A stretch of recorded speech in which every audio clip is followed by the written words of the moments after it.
Let's go live.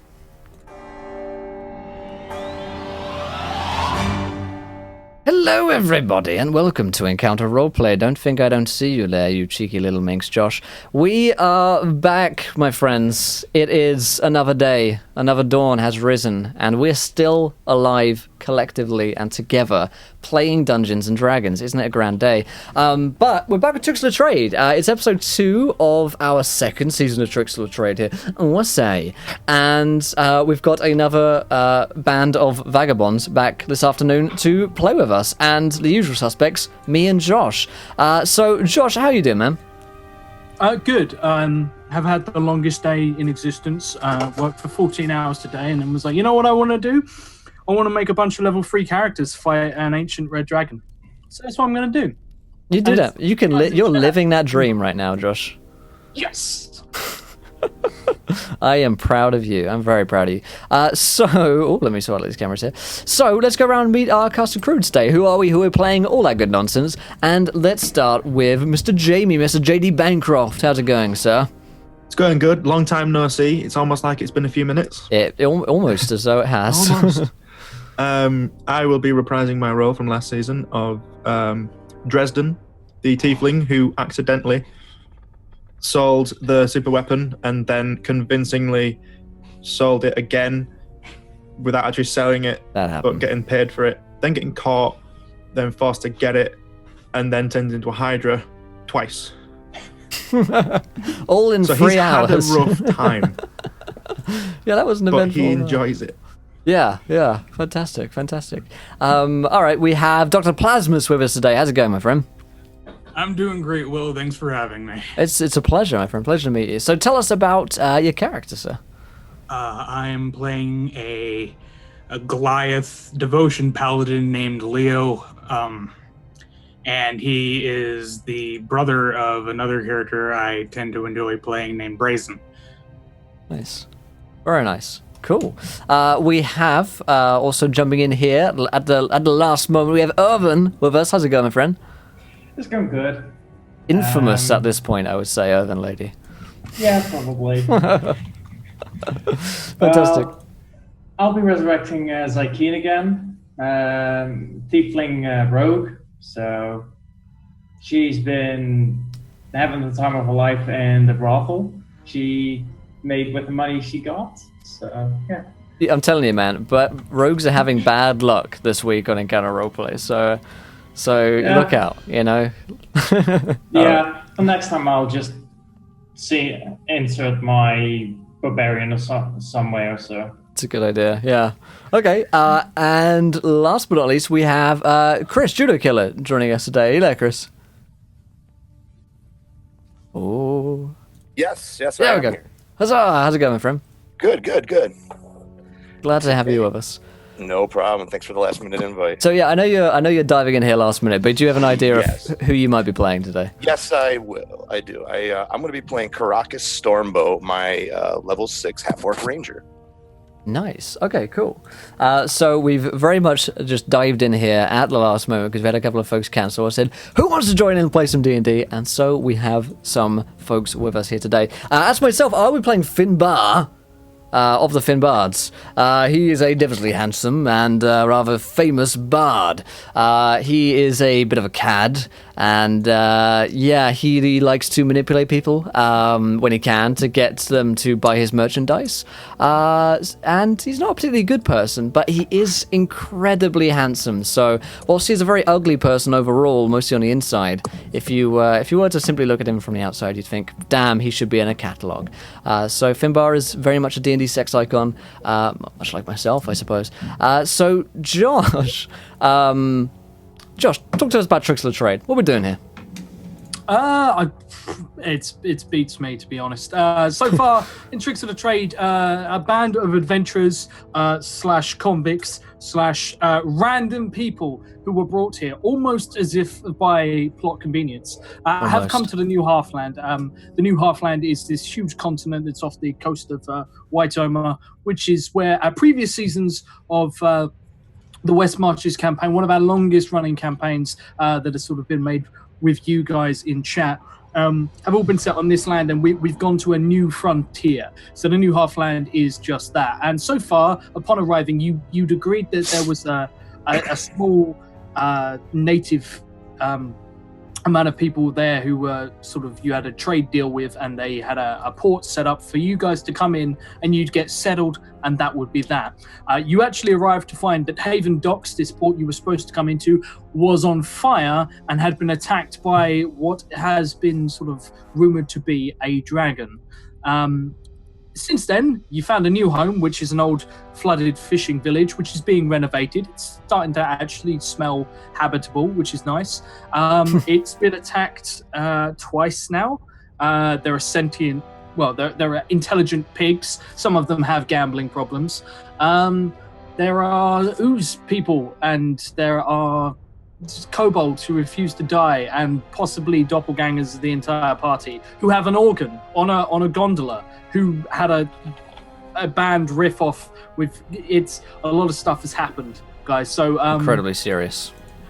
Yeah, so the last episode, I'll catch you up. We've had this recurring. There's something out there. It's got a name. The name recently discovered as the Galgatron, identified by Finbar, the world's most famous bard. Indeed. As a dragon, but he's not just a normal dragon. Like a Galgatron is like a subspecies of dragon, and the difference in stat wise is the fact that a dragon is a dragon, and a Galgatron is a dragon that only Finbar can kill, or so he'd have you believe. And unfortunately has got quite a few people believing. So he's going after this Galgatron. They go to kill it. Steve Irwin dies in the process. There's not enough time to get into that. And that would take another 3 hours that would take another 3 hours just to explain what happened with Steve Irwin. But you met the Galgatron, and the Galgatron was a very foxy lady wearing a red dress, like cut high up the thigh, very Jessica Rabbit, but long flowing blonde hair. And Finbar woke up about a week later, and found that there was many a question about what was it, the sign of the ages, everything of the ages. Yes. The ages were upon us. The quest of the ages, a new age had begun. I needed to understand what had happened, really, with this foxy lady. We went on a hangover sort of recap of he retraced his steps, he found out a lot of stuff, and the last thing he found out was he got married to a Fomorian who was happens sometimes when you're on a wild night out. I mean, for me and Josh, all you have to do is go to a club in Essex on a Saturday night, and they're everywhere. Is this when you used to be a stripper, Will? This was during my brief career as a stripper, yes. Yeah. Oh, okay. Just checking. Yeah, but after that court case. Anyway, I've never been charged. Exactly. So, speaking of pretty charged things, we have the situation where Finbar has just recalled that he may sort of possibly his wife might have been heading towards the town that everyone is in, which is Realport.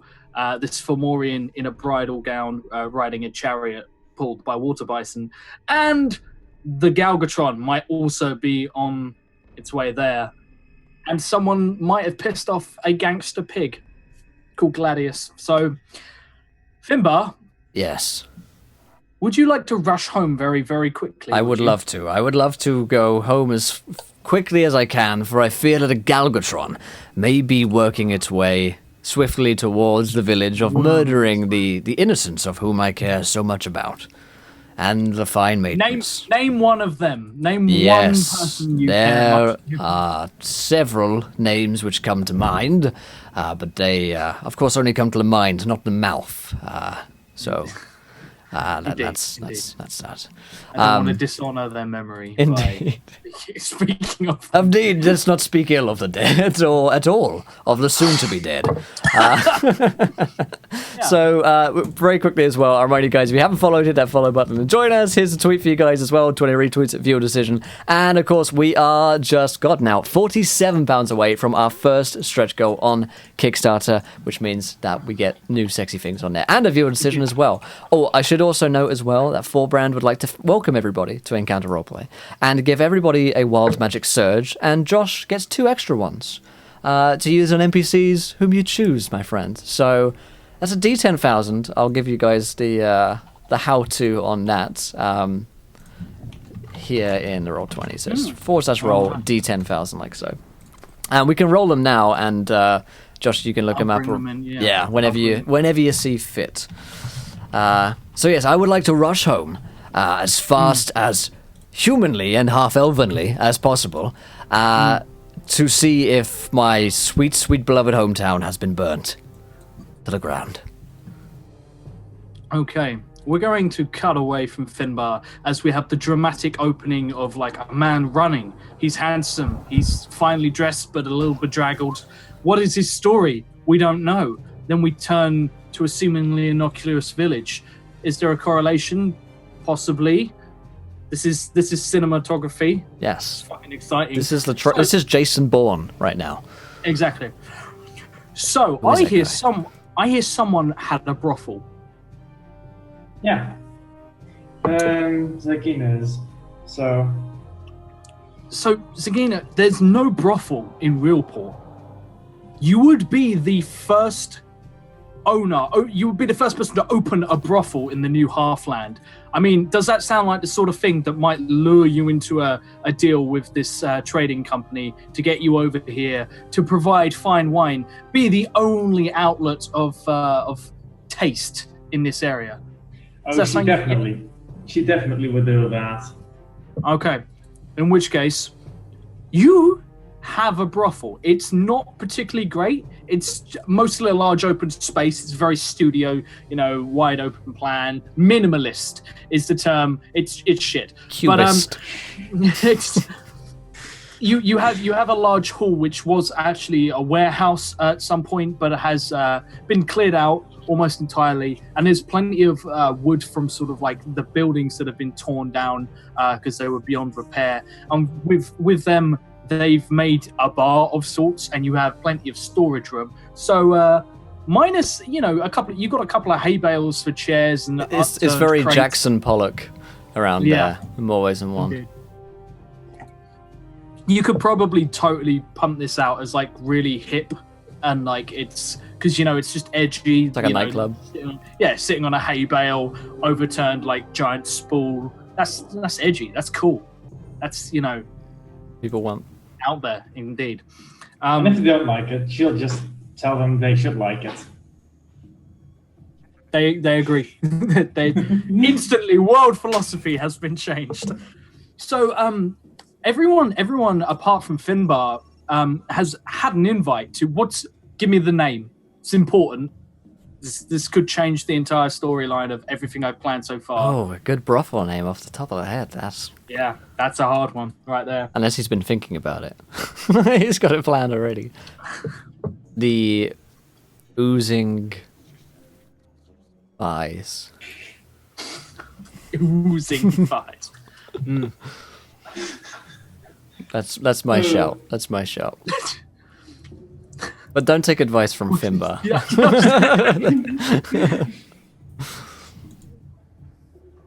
Well, I like Jackson. His Pollock is quite a good.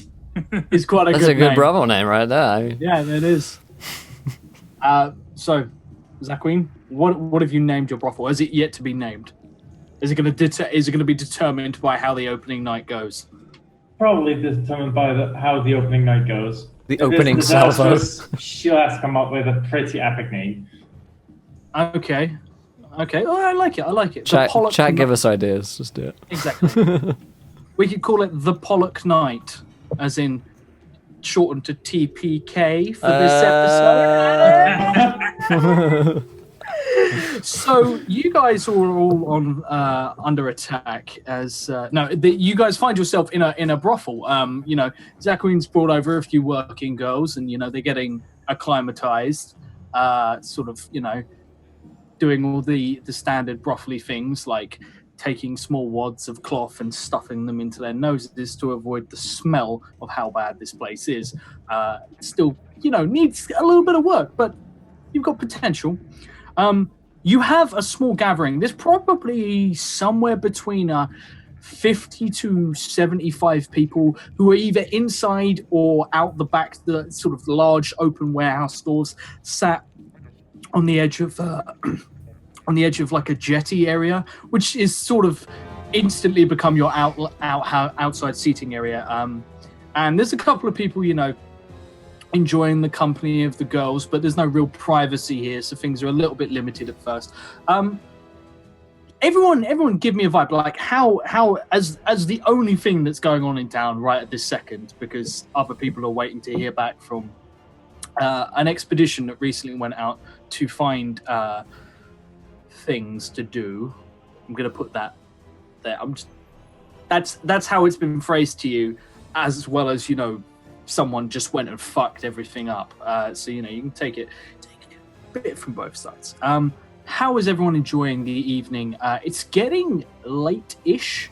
The night is sort of, the sun's starting to set. It's quite a nice vibe. There's candles lit. There's one bard playing. He's no Finn bard, but he played with the Finn bards at some point. How's it? He's like the fifth Beatle. We go. Well, I feel like Dresden's really enjoying the attention, even if he's paying for it or it's being paid for. Like, attention either way is attention. He's definitely told the story of great Grandadio, who went into the hells and seduced a demon who...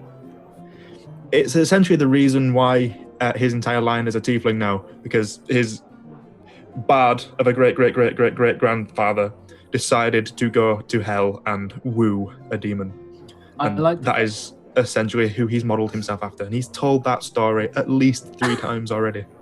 I like the fact that the way you said bard, that bard of a great grandfather, as if bard is somehow a swear word, which I can appreciate. Yeah.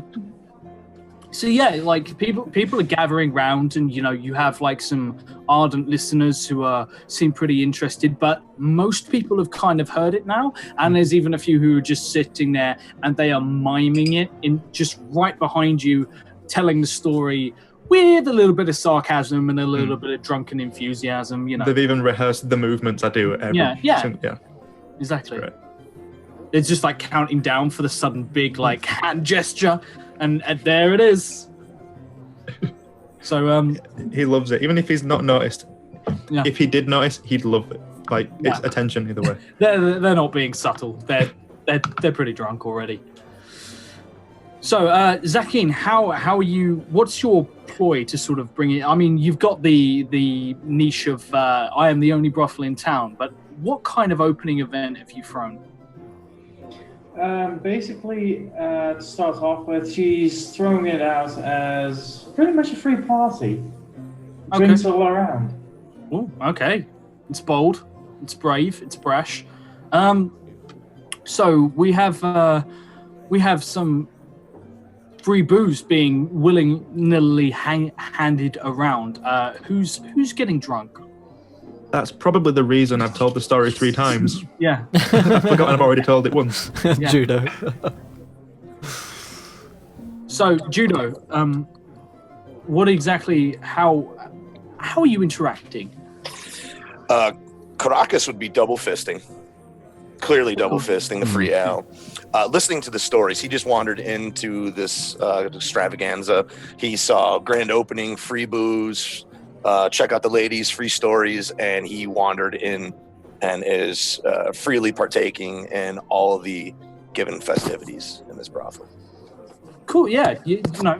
I meant like almost carrying around, doing waiting, but sort of you're just handing drinks out to. Oh yeah. He completely takes over. He's the life of the party, passing drinks out.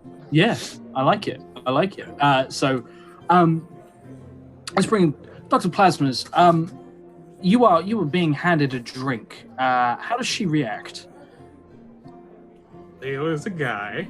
Oh, yes, brain. It's all cool, man. The paladin half of him is like, you shouldn't. But the Goliath half of him is like, I'm already drinking. Drinking is bad. It's just like as he. Yes. drinking is very bad, everyone, and we another place, and shouldn't do it.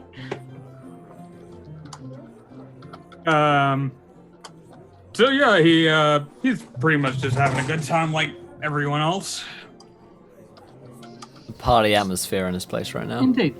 And as sort of like the music gets a little bit more, the guy starts freestyling a little bit. He's beatboxing. He's got a real Ed Sheeran vibe about him, being that he's pasty and ginger and currently homeless actually, because there's not a lot going around. I love Ed Sheeran, really, I swear. So he's riffing off, and suddenly there's a vibration. And it's not a good vibration. That's not what you're picking up. There's a sort of rumbling that goes through town, and everyone's drinks sort of do the classic Jurassic Park ripple, and the music stops. People stop talking. There's a couple of people who are really drunk and haven't noticed, and they suddenly stand out very, very dramatically, like making big flamboyant gestures, telling stories over and over again. You know, it's a good it's a good vibe. Well, yeah, you're talking about me. There's, People are definitely talking about you. Yes. Did I tell you the story? I told you the story, didn't we? No. I didn't tell you the story. You can... Hey! Hey! And as this chorus of drunkenness is sort of like suddenly very loud, everyone else will be able to hear something in the distance. Everyone who considers themselves to be moderately sober can give me a perception check. Considering oneself to be mildly sober is often how I find myself when I'm incredibly fucked. I don't like to define myself by my levels of sobriety. Yeah. Don't put me in a box, man. Yeah. I don't like the sobriety shaming. Yeah. It's literally no one gonna roll. Oh, just like I don't have a problem. It goes down. I genuinely remember running into Will at a party once, and he just came up to me, and we'd been playing a really long D&D campaign, role-playing campaign, and one of the bad guys that we were facing was a pirate captain named Captain Red Hands. Oh, I remember this. Yeah. You bumped into me in the kitchen area as I was trying to go outside to find someone, and you just grabbed me by the scruff of the neck, and you were like, "Red Hands is coming," and then just walked off, and I was like, "Okay, Will." I do remember that. Yeah, that was quite a strange thing for me to do, actually. So yeah, sounds like the rantings of somebody completely sober. Yeah, exactly. Yeah, completely. Bram, Leo, both of you meet the DC of hearing. It sounds like screams coming from outside, but quite far away. As apparently, there's another party going on somewhere else. Maybe it's more happening. You should probably go check that place out. Just saying. Okay. Well, Hint, hint. I'll go outside and find out what the heck is happening. Yeah, you sort of like stumble outside, have a glance around, and it's kind of hard to see. But luckily, someone sort of has a torch that they hold up, and suddenly it's very easy to see. In fact, torch is a little bright, to be completely honest. It's almost like needs to be toned down a little bit, and it's coming right at your face. And holy shit, give me a dex save. As what appears to be a gout of fire comes straight at your face. Okay. That ain't good.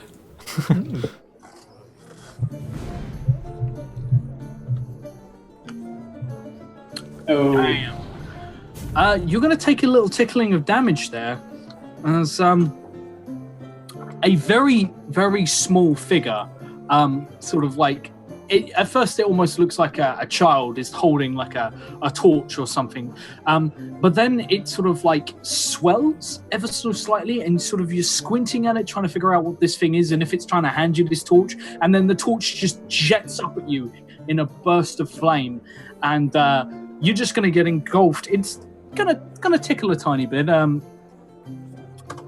to take 5 fire damage as you are knocked back, sort of staggering, barely managing to keep your balance. As in front of you, there is a very strange, small lizard-like creature with red scales, wearing what looks like ragged robes of some sort. Like they're torn, they're shredded. They look like they're made of just anything that could be picked up. It's almost like a Hessian sackcloth and finery all meshed into one. It has a small knife in one hand and a bottle in the other hand. And it just seems to be grinning at you, spits on the floor, and you see another little jet of flame come out and then quickly goes out. And on that, can everyone roll me initiative? I kind of just fall back for a moment, like, why the face? I know, never the face. It's just rude, isn't it? You always ask before the face. Always. Do you want me to roll initiative as well, by the way, Josh? Yeah, I'm going to bring Okay. you in shortly. Put me in, coach. Okay. I'm ready. Good. 20 plus 3. I think I need a token. I think we just roll it manually, usually. Yeah, Yeah. Don't worry Oh, about okay. it. So, we have... It's almost like a nat 1 makes sense for a drunk guy. It's almost... The dice tell the story, my friend. They do. Yeah. It's the first nat one of the evening. Exactly. So... Gonna have a bar fight. Hey, we're gonna have a bar fight. Hey, get more Scottish when I drink. Oh god, it started. The natural effect of whiskey on someone. Yeah. It's actually why the Scottish have that accent, because they're always permanently drunk. And you see, another thing that people don't normally think about when they think Scotland is every Scotsman, their arm is like perfectly balanced once liquids are placed in it. Yes. So they can sway as much as they want, but Yes. the drink stays still. Incredibly It's good the- tightrope rockers for that. Yeah. Same It's way. where Steadicams were invented after watching drunk Scotsmen. Yes. Can confirm. have seen it in the GoPro original pitch. They were like, we need like a way of steadying it. I have a Scottish cousin and he loves to get smashed, and you should see the guy. Yeah, the stress test all film equipment in Glasgow. Yeah. It's how it works. I heard, yeah, it's just, hand it to a Scotsman to see how it does.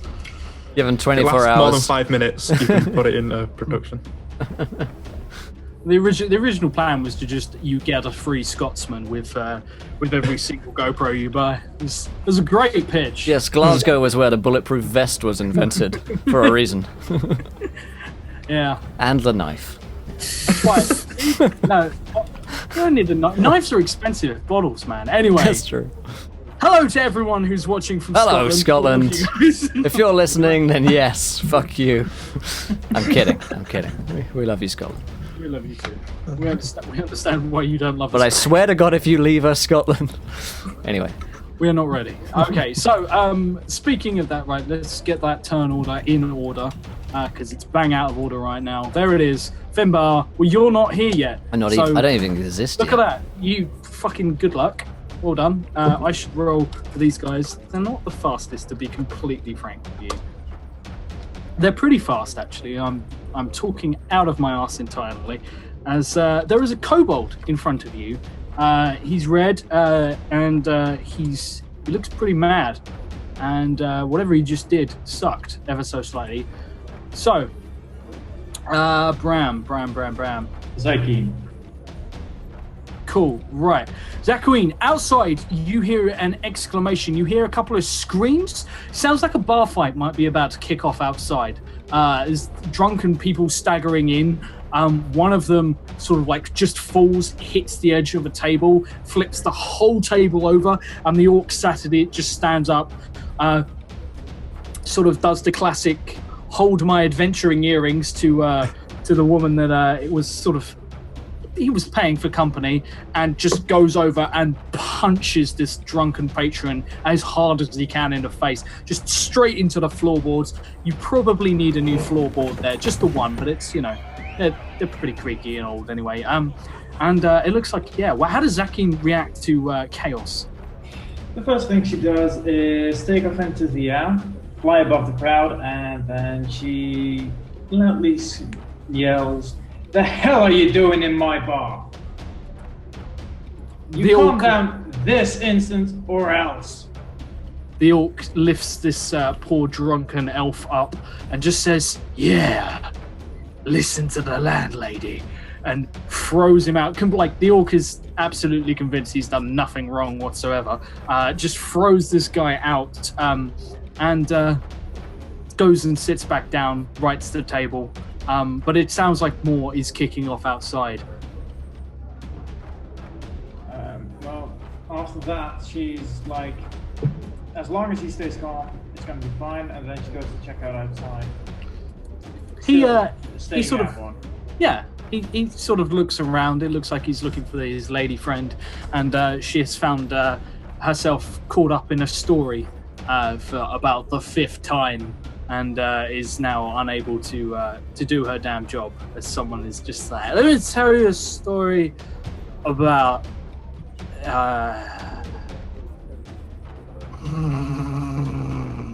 Anyway, so yeah, it's you come outside and you find Wait, let me find my snoring patron sound, which I have on my Indeed. soundboard. I knew you did. I knew it would come It in. was like last week where you were like, hold on, I have a water buffalo sound effect. I'm like, what? I do knew you it would mean? pay off. I had it in like a year ago. Don't even know. So, let's just check. So, we've got correct. Right, I'm still learning names of characters. We have Zaquin. We have.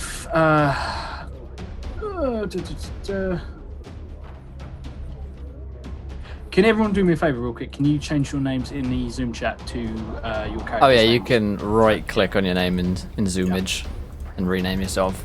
Change. So we've got. Oh, it's actually the kobold next. So the kobold is going to. He's going to look up at this 30 great big paladin Goliath that he's maybe possibly pissed off, and he's going to. He's run out of whatever it was he was drinking and spitting at you. You imagine it's probably Malibu coconut rum. That's what I always do my fire spitting with. That's good. And he's going to jump at you because he's absolutely tiny and see if he can bury his dagger in something fleshy. That's his whole game. Does a 20... Damn! Yeah. 20... So, wow, that's actually impressive for... Yeah, I'm GG Kobold. So, you're going to take 1d4 piercing, and then on top of that, can you give me a con save? As these blades have a little bit of a nasty bite.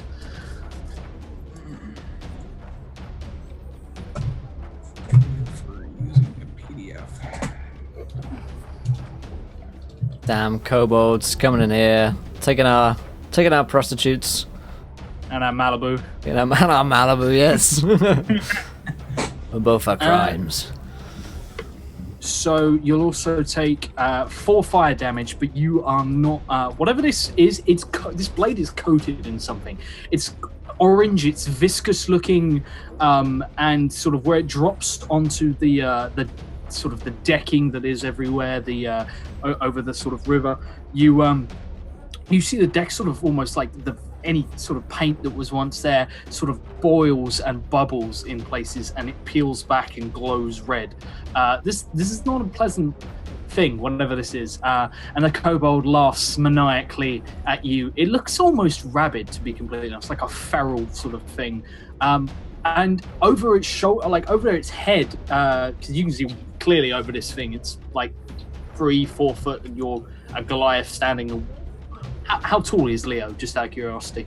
8'6". Okay, hell. Okay, so yeah, the height difference is noticeable, being nearly 3 times his height. But he, over his shoulder, you see that there appear to be other kobolds that are seeming to be sort of like breaking through windows into buildings, and there are sleeping people around. You guys are partying into the night, but other people, weren't up for it. Brothel isn't everyone's cup of tea. I'm just going to say that. I know it's weird. I know we don't talk about those weirdos who don't regularly attend brothels in fishing villages. We all do it. Not everyone is as normal as us. And they appear to be. This appears to be a raid of some sort. We have. So Leo, you are up next. All right, so I just got stabbed and a torch or fireball to the face. I might just be mildly peeved. Mildly peeved. Yeah, so I am going to step forward. I reach over my shoulder and I just swing down with a greatsword. Okay, roll me that hit. I don't like his odds, to be completely frank with you. Okay, roll me some damage. No, it might not actually be necessary, but there's a chance. Okay. So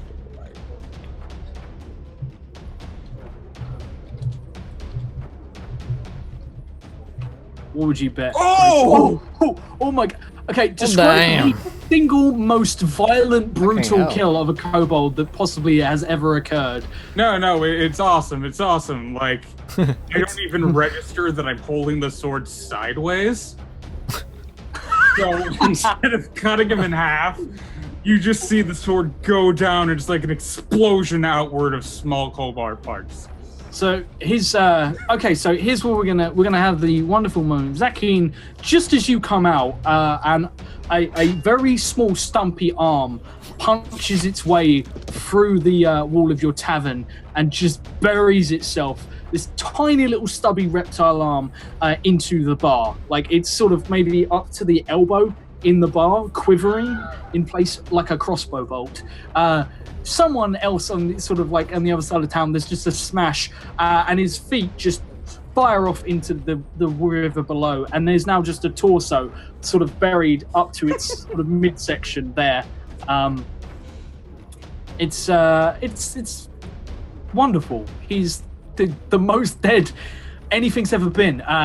Listen, Zachary, you come out to witness this as Leo has just completely wrecked house. How do you react to this? He's just completely killed someone. That could have been a patron. You don't know. Are you gonna clean that up?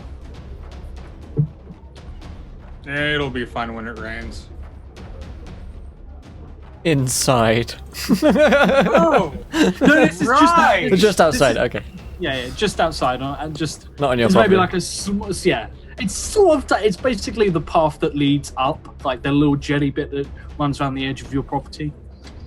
Also, I would like to invite you to be a bouncer for my bar. You're hired. Just walk out instantly. Yep.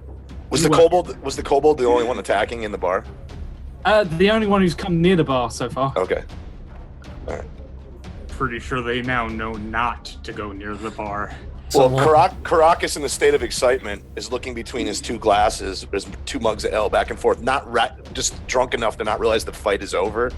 And he's debating whether to fight or to the drink. And he's like, Caracas not know whether fight or drink, so do both. And the closest person next to him, he smashes both of the mugs across their head, just even if it's completely delayed. Yes.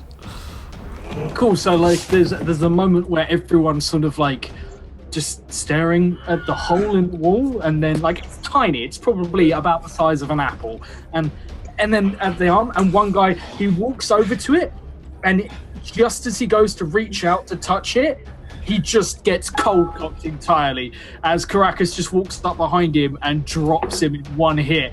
And there's a huge cheer that goes up as this man is now slumped on the floor staring at the ceiling. Very confused. Did I win? Someone just comes up, hands you another drink that you don't have an arm for. So like just clutch it between your and just drink like that. It'll be fine. I'm drinking the two, and the third one's between my elbows, tilting it back. Needs a mage hand as well. Yeah, That's what you need. Yeah. it's the best day of his life. This is good. So Zachary, things are heating up again in the bar apparently. But you will also see that it appears that there appears to be like a small raid going on. There are small fires that appear to have been started throughout the town. You're quite central, quite near the river, so I mean, the chances of your place burning down are quite slim. The amount of water in this area is just enormous. But they appear to be doing a pretty good job of causing chaos. It doesn't appear to have affected the bar so far, so I don't know if Zachary gives two flying fucks or not. Oh, she will, because they are possible patrons. This is true. Future revenue is being affected here. Yeah. People, she turns to the sober people, at least in the bar, and is like, well, we're gonna need a little bit of help out here. Everyone who is at least able to use a sword or something, get out here. Go smash some kobolds. Cool. Those remaining in the bar are sort of roused to arms. It appears there's a fight to be had. They're going to seize the means of reproduction. Oh dear God. So let me just reorder the turn. There we go. So, Caracas, you knock a man to the floor. You're not really sure if he's unconscious or not. He definitely doesn't try and move. You have been called to. Apparently, there's a fight to be had outside. Oh. So I will head outside. Cool. There's roll me a perception check just to see how, or an insight maybe. Give me an insight. I want to see how in Caracas's drunken mind he perceives the actual nature of what is going on. Oh, it's probably gonna be awesome because he's very smart. Yeah.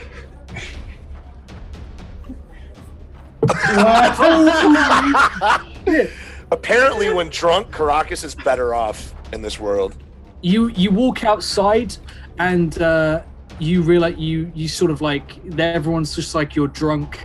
There's a couple of kobolds that look in your way and they go for bows and they sort of draw them, looking at you, sort of like this drunken, stumbling half-orc.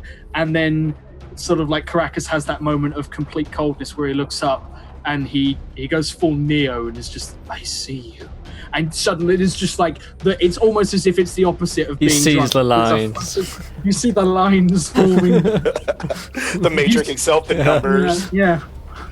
Yeah.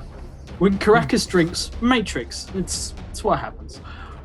So you see that there is a fight brewing. It looks like this is a raid of some sort, and there genuinely are a couple of kobolds who are sort of on the other side of like the river, which is probably about 100 feet away. They appear to have short bows, and they appear to be trying to get the arrows to light, sort of like dipping them in a small. They almost look like mason jars or something. They really hodgepodge anything they can get their hands on, but it looks like they're dipping them in oil or something, readying them to fire at you guys. What does Caracas do? There's plenty that are closer that are sort of going building to building at this point. Caracas is going to draw his bow. Cool. Okay. His longbow, yeah, and he's going to fire at one. He would fire at one of the ones actually trying to dip their arrows in the whatever jars they are dipping them in. Cool. Okay. All right, so am I rolling for attack on this point? Indeed. Okay. 14 hits. All right, and that is going to be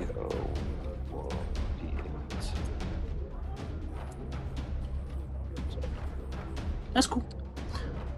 I couldn't get my sheet up to date, so I'm just No, that's fine. manually putting the numbers in, and it should be +3 or +4 damage. +3. That'll be 10 damage. 10 damage just doesn't kill him, but how do you wound this kobold? Like this hit, it will not recover. Yeah, as he comes out and he recognizes what's happening, Caracas smiles, his big toothy half-orky grin on his face, tooth sticking out, and it's Caracas' best day of life, and draws back, shoots him right through the neck. You shoot him through the throat, and you know what? I'm gonna give this guy the first of the wild magic surges that I've got to give to random NPCs, and I'm gonna bring in yours in just a moment. So let me just roll as this kobold takes a pretty mighty arrow, and he drops this little mason jar, sort of like as he's dipping, he knocks it over.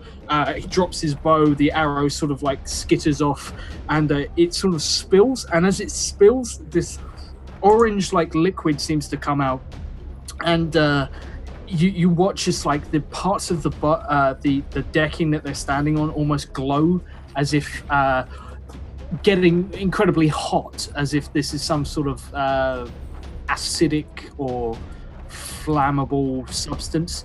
They haven't done anything to set it on fire. It just seems to be eating through the wood, and the wood is sort of like starting to crackle and burn in places.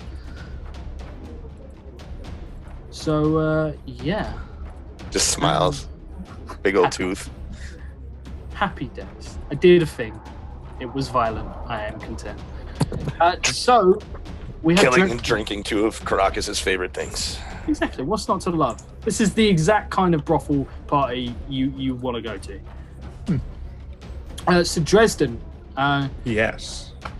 just as I figure out what happens to this guy, you are called to arms outside.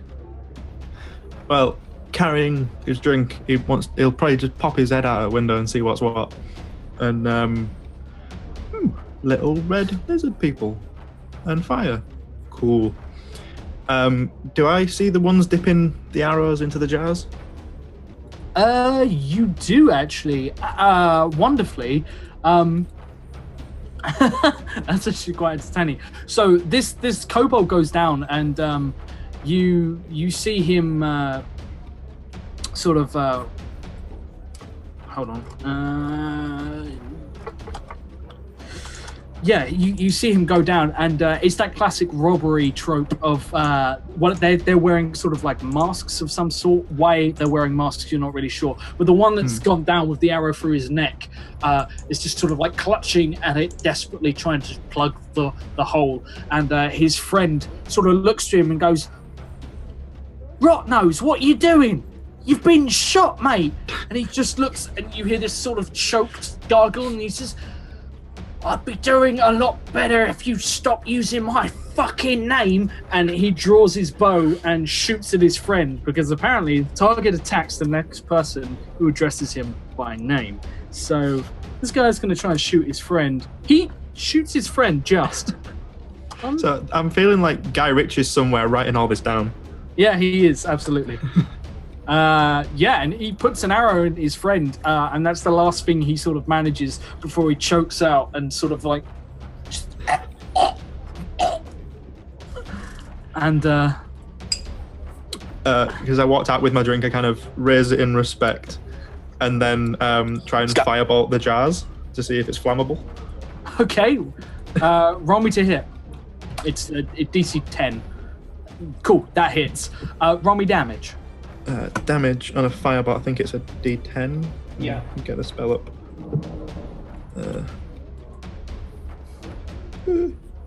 Yeah, it's a D10. Okay, this could be very interesting. 4. So there is, they get 5 uses. So, that plus, so 4 plus 10. God, math. 36. So yeah, the dock explodes. Sort of that area of the dock just detonates. As you set off a chain reaction, it detonates both mason jars, and it shreds the decking. Bits. Hearing through someone's headphones, right? Alright. That really threw me there. I was You're like, there's a ghost! After seeing the huge explosion, I'd like to imagine it just kind of just turns around on the other side of the door. It's like, well, looks like they keep blowing things up, and I had nothing to do with it. Like one of the men comes out and is just like, wow, there's so much on fire. It's like hell. Hello, I've been there. Tell me all about it. I will. It starts. You can never stop this story. Nope. So, okay. There's some interesting wild magics have happened. Leo, I have to ask you a question. Oh dear. So, Questions aren't good. Dear, oh dear. Don't answer him. Don't answer him, Leo. without paying too much You told this man attention, nothing. Plead the fifth. what is your magical focus? My holy symbol would be a ring on my left hand. Fantastic. So, Leo, that face hit that you took just a minute ago has had a peculiar effect on you. You sort of like take one to the face, and as you're talking to Zaquin, you can't quite remember if Leo always had solid gold teeth, but he does in fact have solid gold teeth. Oh god. You are the most gangster Goliath paladin that has ever like. You have a Goliath on the door with solid gold teeth, drunk. I deserve to work here. Holy shit. So there you are. Well. Totally gangster. Yeah, fucking G. For my bar. Indeed. It's got the Thug Life video happens with the glasses. Yeah. And the No, Yes. there's just a gnome with a little fishing rod, just lowering the glasses down every so often, just bring them out. That's gonna be something that I'm gonna have to arrange how the glasses make their first appearance. But you, that's that wonderful moment where it's just you watch the kobold go for the attack, and then there's just the Thug Life plays as you just, regardless of the fact you're not holding the sword right, just splatter it into the ground. Bow, bow, bow, bow, bow, bow. Yeah. So, a couple of people have noticed that gold is a soft metal, so maybe be careful what you eat. On top of many other things, like maybe be careful where you sleep with solid gold teeth in a D&D. Damn, you look good though. Yeah, exactly. That's pimping. It doesn't matter what happens. You look good doing it. Damn, it feels good to be a gangster. Indeed. Speaking of people who are feeling good, Dresden's feeling pretty good right now. He's sort of like your hand where you fired off your firebolt feels funny. You're not entirely sure. Like you look down at it. Remember? So you hold up your hand for a second, James. So that's a hand, right? This is. I can confirm. Can confirm. Yeah. Okay. I need you to confirm to the audience we've never met before. Okay, and that is indeed. We have never met. Yeah. This is indeed your actual. I have hand. another one, but we chose this one. Yeah, no, but we've chosen that one. It was random, and now I want you to imagine that hand. But I want you to imagine it having, what's the term? No skin at all. That's what I'm looking for. As you've basically gone out and sort of like you've been drinking, you've been having a good time. People have been buying you drinks. You go out, you sort of like snap your fingers. There's a firebolt, and then you turn around to have this conversation. But your hand is covered in spirits, so you firebolt out of your own hand and immediately just melt all of the skin on your hand. You have no sensation left in this hand, and therefore it is impervious to pain. And somehow it seems to be hardened against damage, for your hand can no longer be damaged by anything other than magic missile that fire. Yeah. There you are. Your pimp and is strong now. Yeah. Yeah. So it's we got great. Somehow 50 the tiefling hand. melted his own hand. Yeah. I break even D&D physics. It's true. It's true. It's the story, I tell you.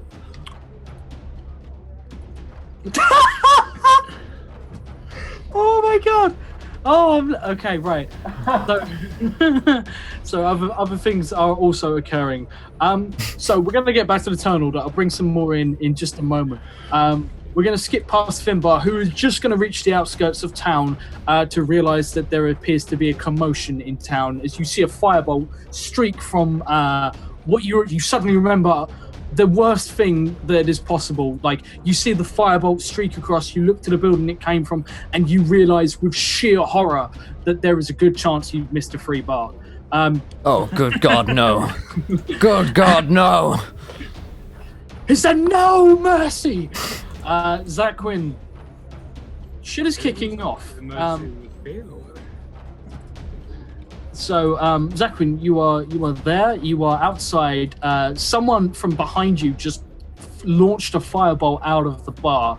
Now, it's hard to tell who it came from, but it maybe came from like one of the drunken patrons who can't stand up properly. It could have come from the Goliath who's currently sort of like staggering around with a greatsword, or it might in fact be the tiefling whose hand is entirely on fire and is whistling in the most conspicuous of fashions.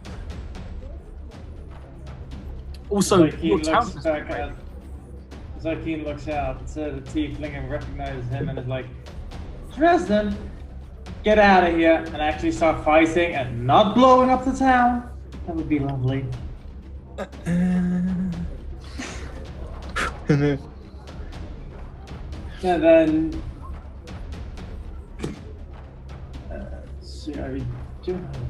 and then she looks at one of the kobolds and just chucks a dagger at it.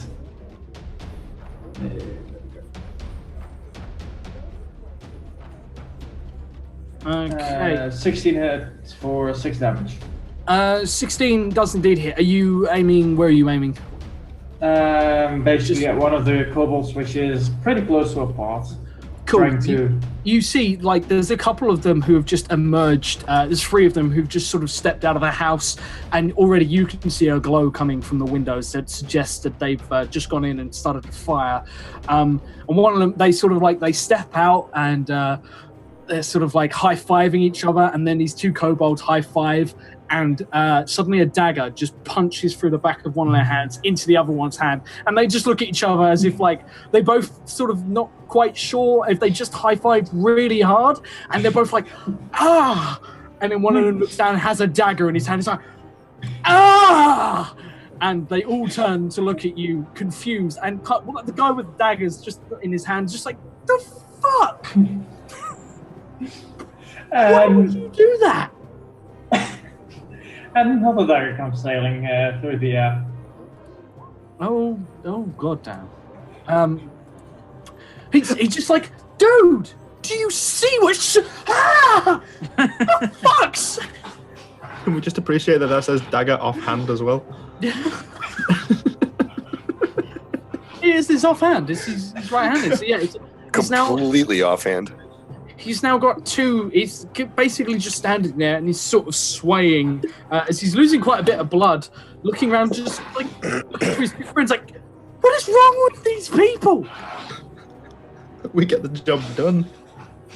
You don't. I'm still alive, you dickhead.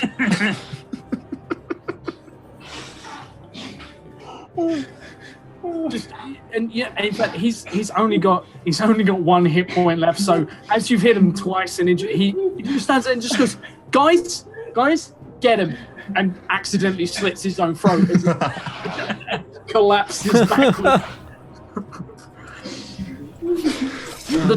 The two guys next to him like look down at each other. They look to each other. One of them reaches for his body. The other one just punches him in the face and takes a particularly shiny looking dagger and is just like, dibs.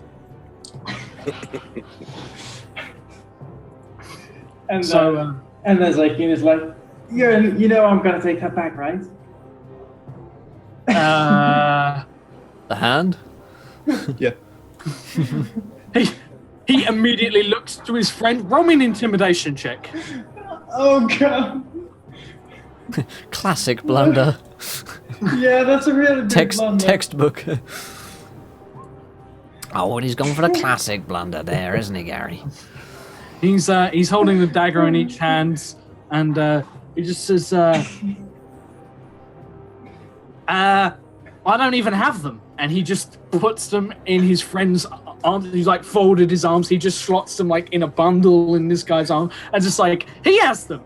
And then he just jumps into the river. Just fuck this shit, I'm out. Straight into the river. And you are now facing a kobold who's just sort of like got your daggers resting across his arms, looking confused, wondering where his friend just went and why his captain just died. And then looks at you. Truce? Parlay? I'm the bloody parrot. Oh, lay. Parsnip, partridge, and as he's trying to remember, Leo, you scored first blood, but there appears to be much more blood to be had out there. As you sort of, you can see lots of figures moving around, sort of through alleyways, around the backs of houses and stuff. And like alleyways is a loose term, just between sort of the different shacks and warehouses that exist, sort of suspended on stilts across this river. There appear to be a few small fires that have been started, nothing too severe, but it does, chaos is ensuing. There is currently this kobold who is just holding daggers, looking very bewildered. But there's plenty out there. And the next building across, past this sort of like domestic house, is sort of like a town gathering area, and there appears to be the sounds of fighting coming from that area. But there's a kobold with daggers. There is a kobold with daggers. You remember kobolds with daggers, right? One of them just turned your teeth to gold. Yeah. It's okay! I will save you! Splat. Roll me damage. I want to see you roll below a 10. I do. I genuinely do. You greater weapon fighting. I can reroll. Oh, god damn it. Please, double ones. Do it. Come on. I believe. This kobold believes. I'm going to roll a religion check for the kobold. Oh my god. Wait, he forgot damage. No. Added Oh, damage. it's 10 exactly. Exactsies. Yeah, give me one. I'm going to roll a religion check for the kobold. Just What, so it can pray to the right person? Is it not? Very religious kobold, this guy. It stumbles Praise to its Steve way Irwin. through. Indeed, it prays to Steve Irwin. Steve Irwin is He's dead dead. in this game and in real life. For the second time in so many years. It's tragic. Yeah, you splatter this kobold. Are we going for the real sword, or are we just using this thing as a cricket bat still? Oh, no. I'm not blinded by fire this time. There is also that. This thing is blinded by your teeth. It's there's this huge, what looks like a lighthouse comes striding towards him. This 8'2", gold grilled, intimidating figure. If it makes you feel better, small one, you are being killed by the pimp paladin. That's Paladin actually of pimps. that's quite nice. What is that? Paladin in many places explodes outwards in like two different directions. He's about to patent it and retire on that idea, but it's killed. In the end, it was his mind that exploded. Yeah. Paladin in many places. Poof, and then you like swing into it and you just hit the decking as he's killed himself. It was somehow. too good an idea. His brain couldn't keep it in any longer. Indeed. Could It's not compute. all the Could not potential. compute. And yeah, just around the corner, like you still got plenty of movement, and there's also the building that you're sort of now standing outside. Looks like a fire has started. This is sort of like one of the few residential buildings, so there's a chance there are still people in there, or potentially more kobolds in there. So where's Leo's mind at right now? You also have a bar to protect, and there are people across the water to hit. I mean, there's so many potentials for violence. That meeting zone down the road sounds like a fun idea. So he is now a paladin in a few more places as the pimp paladin sort of staggers on down. And you come around the corner to see that indeed there is some chaos in town. But the first thing you're going to run into most definitely is the kobold, because it's almost your height. It's bipedal, and it too has a great sword, and it turns to look at you, and you encounter something different. I'm going to leave that there for a second. The kobolds, in fact, it is now its turn, so it's going to turn, see you, and this thing is a little bit nastier. It's going to make a swing for a nat one. It's so nasty in nat ones.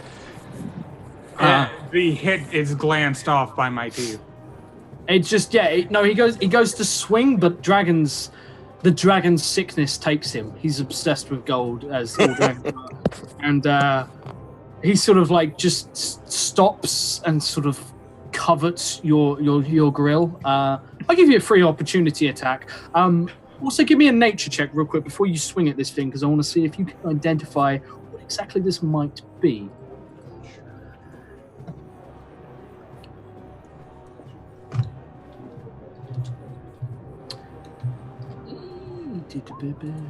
Nope. This is probably someone with some serious skin condition, like scaled, red, sore looking. You can understand why they're angry. Yep. So it swings at me, and I get a chance to swing at it. The Jewel of Great Swords.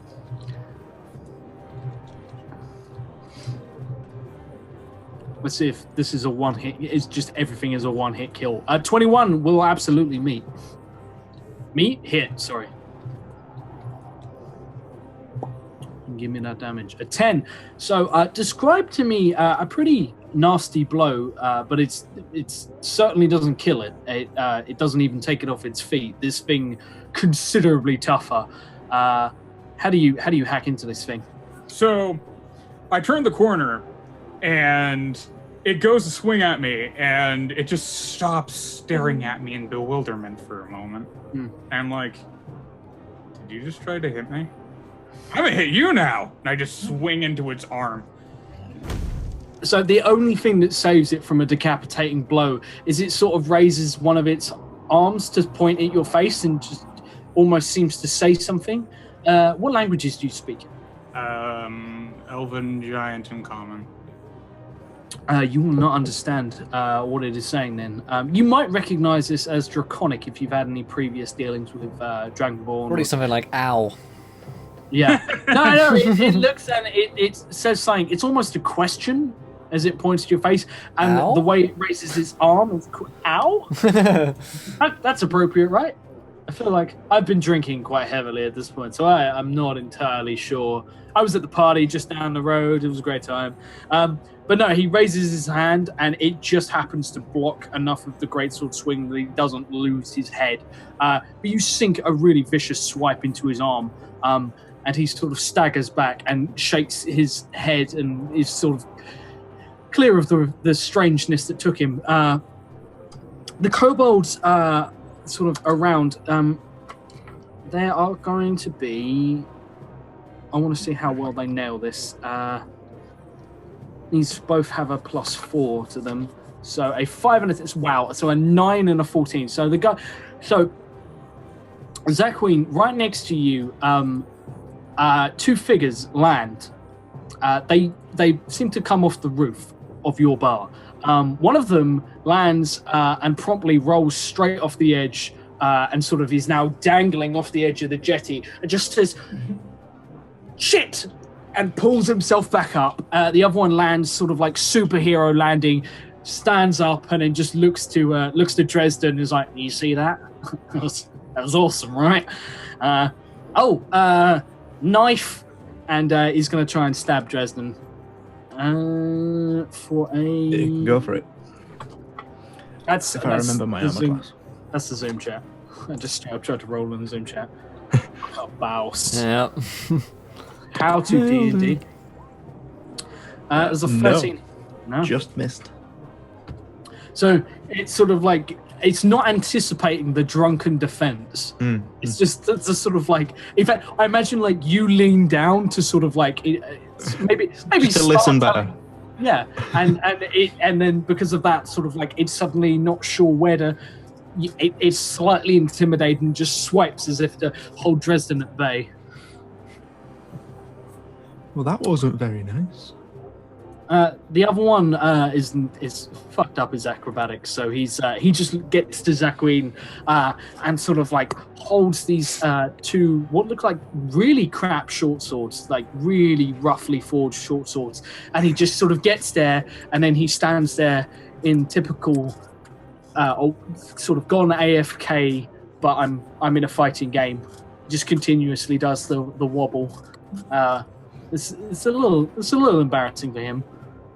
And Caracas, you find that two kobolds have just sort of fallen off the roof right next to you and another drunken friend and the barkeep. All right. Just real quick, where did Leo take off to? Did I see him leave? So Leo's gone out to the right and past the first building that's sort of almost set behind the bar, to sort of the general meeting area of town. Yeah.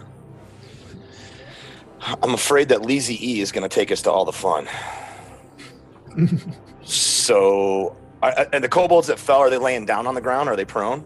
No, one of them has pulled. They both managed to get up. One of them got an attack. The other one spent his turn getting his ass All right. up. What I would like to do is run towards the way that Leo went, because in his mind, Goliath fighting, that's where all the fun is going to be. Indeed. So I want to run in the direction of Leo, and then possible, I just literally want to physically run over one of the kobolds that just fell off the roof on my way to Leo. Give me an athletics check. All right.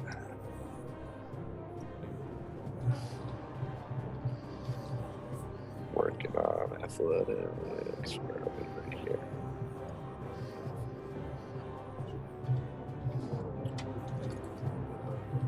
$22. And then pick either. You're a half orc, right? Yes, correct.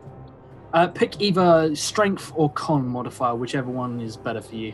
They're the same, so +3. Cool. And roll me 1d4. 1d4 plus whatever modifier.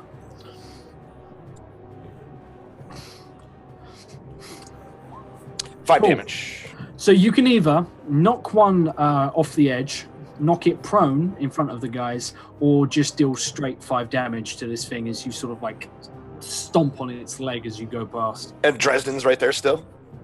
Dresden's standing right there. Dresden appears to be having a civil conversation with someone that tried to just take his life. All right, I'm just going to knock him prone. I'm just going to run right over, knock him prone, and just run right by him and head out to Leo. Cool, so you get around the corner. Roll me a nature check. As you come around to find Leo is sort of crossing sword with arm with another greatsword wielding creature, much larger. He's about your height, actually. Probably it might even be. Ooh, crit. Ooh, fun. Yeah, so you come round and sort of having access to Matrix, you just sort of operator. I need to know what the fuck this is, and the operator just downloads the monster manual into your head, and you know that this is a half dragon. What it was before, you're not entirely sure, but it's a red half dragon, and it's wielding a greatsword. These guys are tough. You know they have a breath attack similar to Dragonborn, that they have a lot of sort of like Dragonborn tendencies, but they started as something else. There's a couple of rituals you can do to become a half dragon. You could bathe in the blood of a dragon, and it will, depending on which dragon sort of sired you, will depend on what color you turn, and you inherit certain traits from whichever color. This one's red, so it would inherit sort of red dragon traits. It gives you certain resistances. It makes you pretty tough, and it's looking pretty pissed off. It has quite a few missing scales in its left bicep, which it doesn't look particularly pleased about, but these guys are actually wearing armor. It's a very hastily sort of forged plate mail, but this plate has almost like ember runes carved into it that glow. All right. As a bonus action, can I throw Hunter's Mark on him? Yeah, absolutely. And then I'll say, Leezy, he's not a whole dragon, not a kobold, but something in the middle. And that's How it. do you know my name? We all know you. It's the teeth. You get a rep. I look in the mirror. My name is printed on the It's in diamonds. It's in diamonds encrusted on the teeth. It is 100% in diamonds. I tell you what, I will tell you right now, if you ever if you do decide to pry them out for any reason, which, you know, How would you want to? You know. Exactly. I mean, you know, they're going to be worth. So you've got 32 solid gold teeth. I say,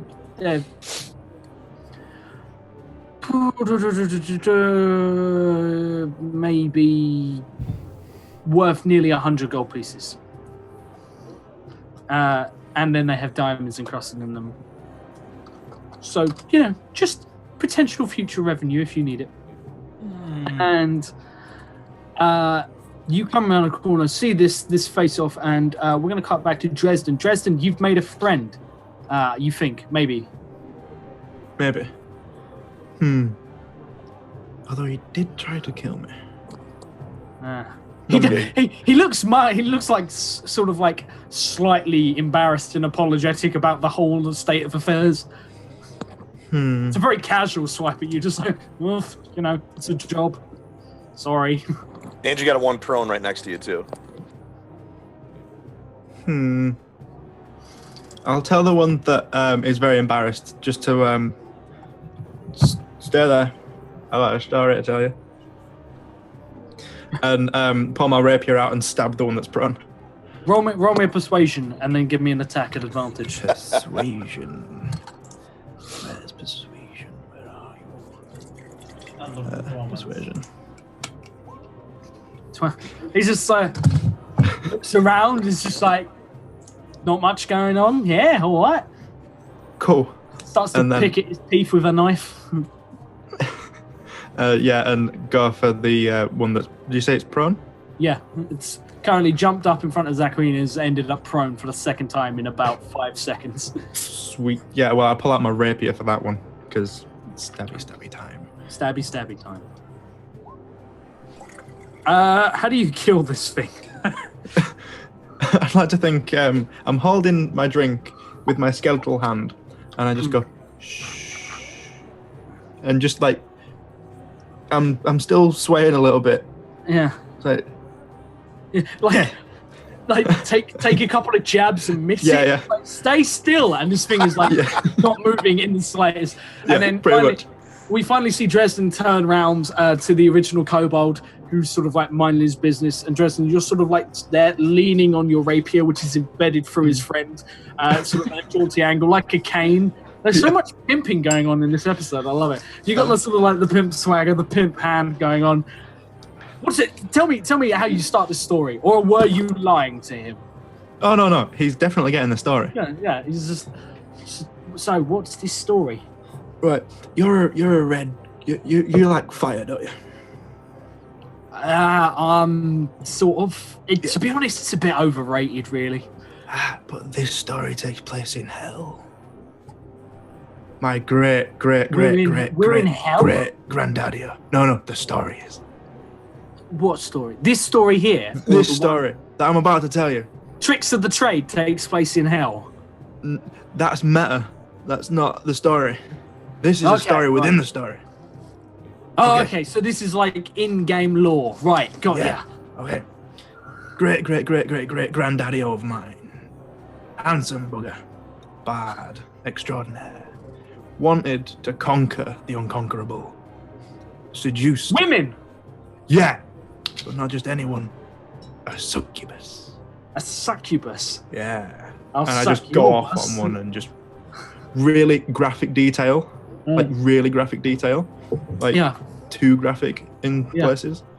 Like there's a bit of a bar fight that's sort of like, it's not like a proper full-on bar fight, but like a disagreement's kicked off in the tavern. It's nothing too major. Zachary, you might have lost a few mugs, but apart from that, it seems to have settled down.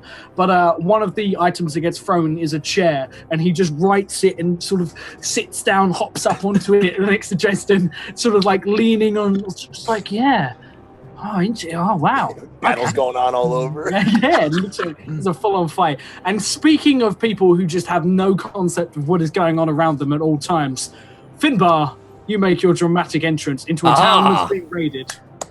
Excellent. I turn back around and go the other way again. Okay, that's fine. Roll me a survival check to find your way away from the town. No, I'd like to bust in and see what's going on. Cool. You so Finbar swings in on a rope. I've been running for an hour and a half now. It's been quite a long run. Rather out of breath. Finbar finds like a rope that is just hanging from something obscured by the clouds. He's not really sure. Yes. But he knows that The if he sun. swings on this rope, he grabs the sun anchor, the anchor that holds the sun. Praise just the at sun. right angle, and swings his way into town. And you sort of come into the town center to see, you'll see Leo squaring off with a half dragon, Caracas, who's just sort of come around the corner. And what does your hunter's mark look like when you cast it? It's like ivy and vines just twisting around, just grabbing and squeezing. Very nature-based. Just grabbing and squeezing, just having a cheeky feel. So yeah, you come around the corner to witness a half dragon, someone copping a feel, and this could even be a dreaded half Galgatron. You're not entirely sure. You've never come across a half Galgatron God. before. We don't talk about it. Okay, it's in the forbidden texts, but of the ages. So. How does Finbar react to all this chaos? It would appear as though you are in need of a hero. And I swing on in and strike a pose. Okay, cool. Roll me performance. Yes. How good is it? There'll be a music accompaniment alongside me to the tune of Snoop Dogg on a 22. So we just hear. I can't actually do I can't do the music. It's okay. But it's. Do you have that on your soundboard? I have do Fug now, Life on your yes. soundboard? I love it. So yeah, give me that sweet music as Finbar comes in and literally right in front of you, Leo, this half dragon sort of like snarls at you, sees you come in, raises its greatsword, and then from behind you hear the opening to Fug Life, and the half dragon just sort of in a language you don't understand, sort of just give me a second, and turns to see that there's sort of like a couple of kobolds fighting in the center of town. There's people sort of like villagers who have got weapons and stuff holding people back. It's a pretty simple fight, but in the center of town there's a bard who is just what's the pose exactly? Majestic. That's a pose. With a hint of melancholy. Okay. Oh, so you're going edgelord. Mm-hmm. So it's like looking good, but maybe you have a dark side. But that guy's got a story to tell, and you look at him and think, wow, he's been places, he's probably seen a few things. I wanna hear his story. That's the kind of Got No the one- world's no most one- interesting man look to him. yes. I'm looking away into the far distance, just as if I'm laughing at a joke. You're smiling at something that no one else can really quite understand. Yeah. And thinking. Indeed. And it's gonna give Leo advantage on his next attack against this guy, because he's just so distracted right now of just what? like several of the kobolds in town just seem to sort of one of them goes to strike up a pose next to you and is just dragged back by his friend, no, we're here to be bad. And he's like, he looks like super bad, like badass, and no, we will kill these people. Okay, alright, fine. Hate you. No fun. Ruin everything. And Zaqueen, you are up. So, Caracas has just gone charging around the corner, as has Leo.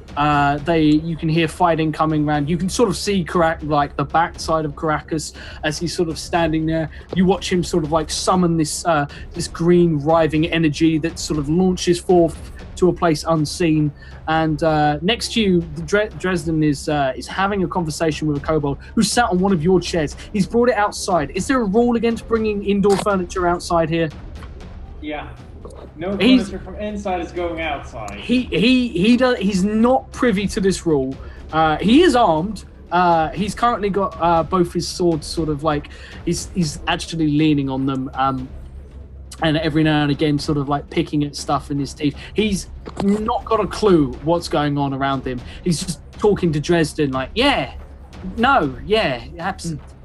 And That's the amazing. things he said he did with the chains.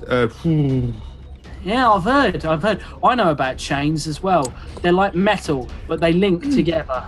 But then the feathers as well. Like, he was a master of What's the two. that all about? I know. Where does one just summon a live chicken from in the abyss? Bards, man, bards. Bards. Great granddaddy. I knew what he was doing. God. So that conversation is currently happening like within 5 feet of you. How do you take that?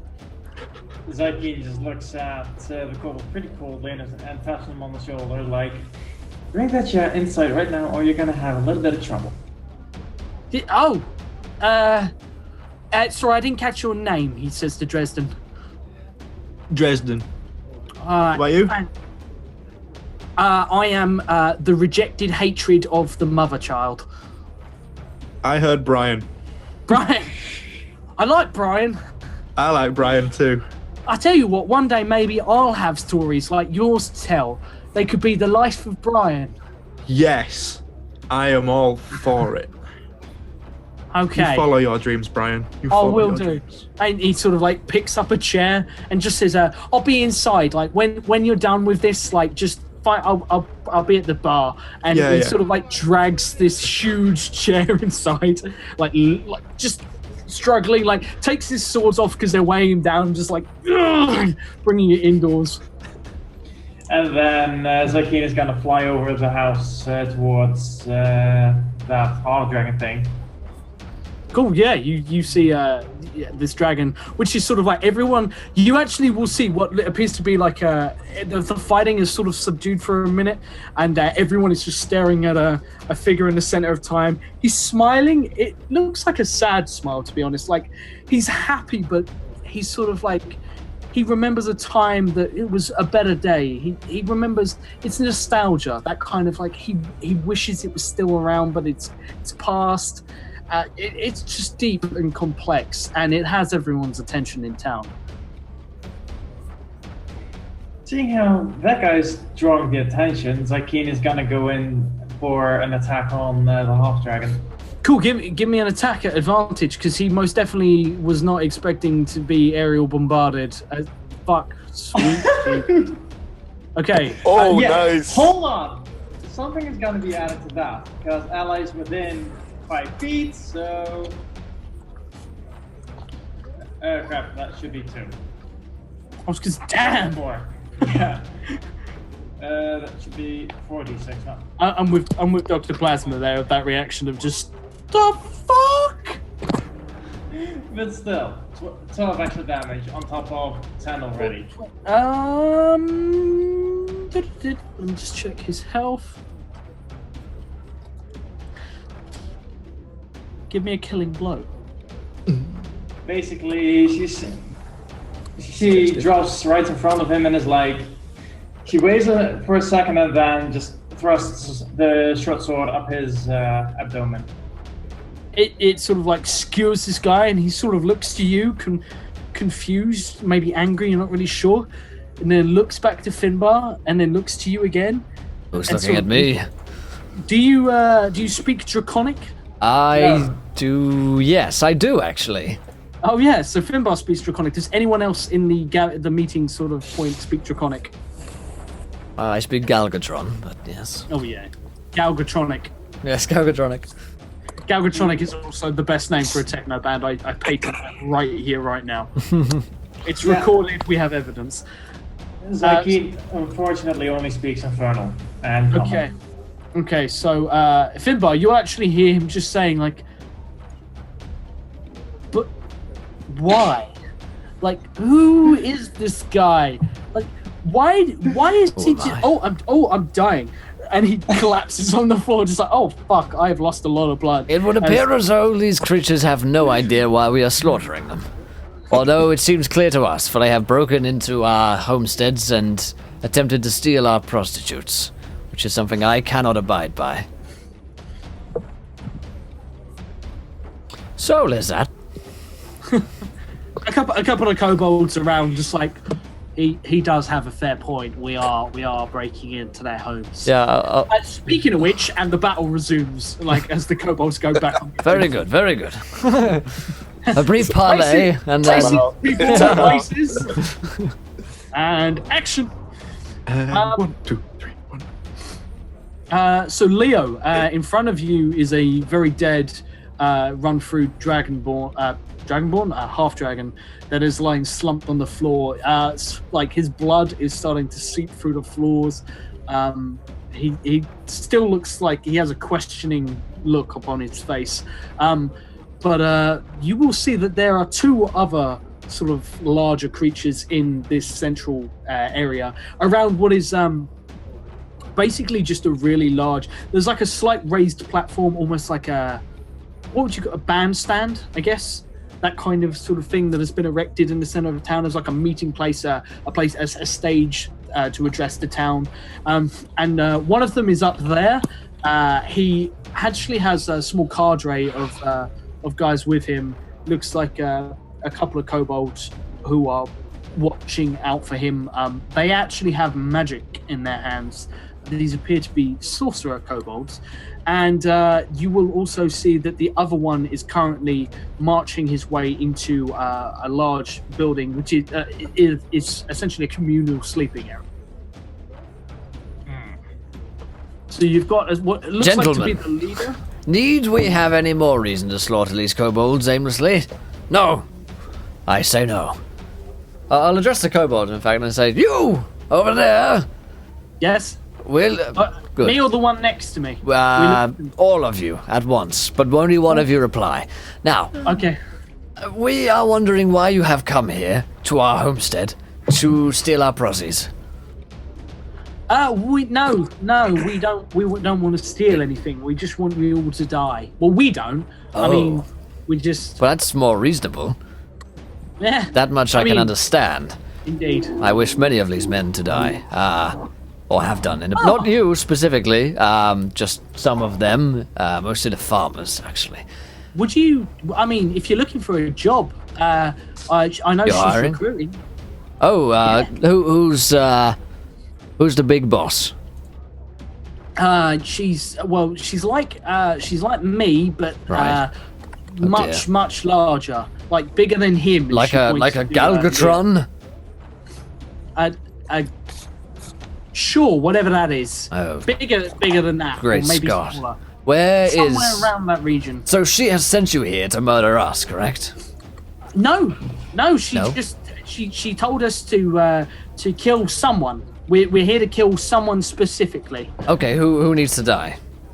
Apparently, see, this is the problem. None of us can remember his name, so we figured on the way over here, after a couple of drinks, if we killed everybody, that'd be fine. Well, you see, that's a bad tactic, because now you'd have to murder us all, and let's be honest, we've murdered all of your friends thus far. So why don't we pick someone and say it was that person? Then you can go back home and start drinking, and we can get back to our prozzies.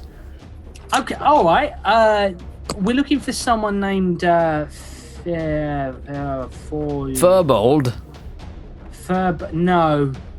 No. It's just the guy like looks like Fred. What did I do? Like Furbold, the local fishmonger. Fuck you, Finbar. Was it Fred? And no, it began with an F.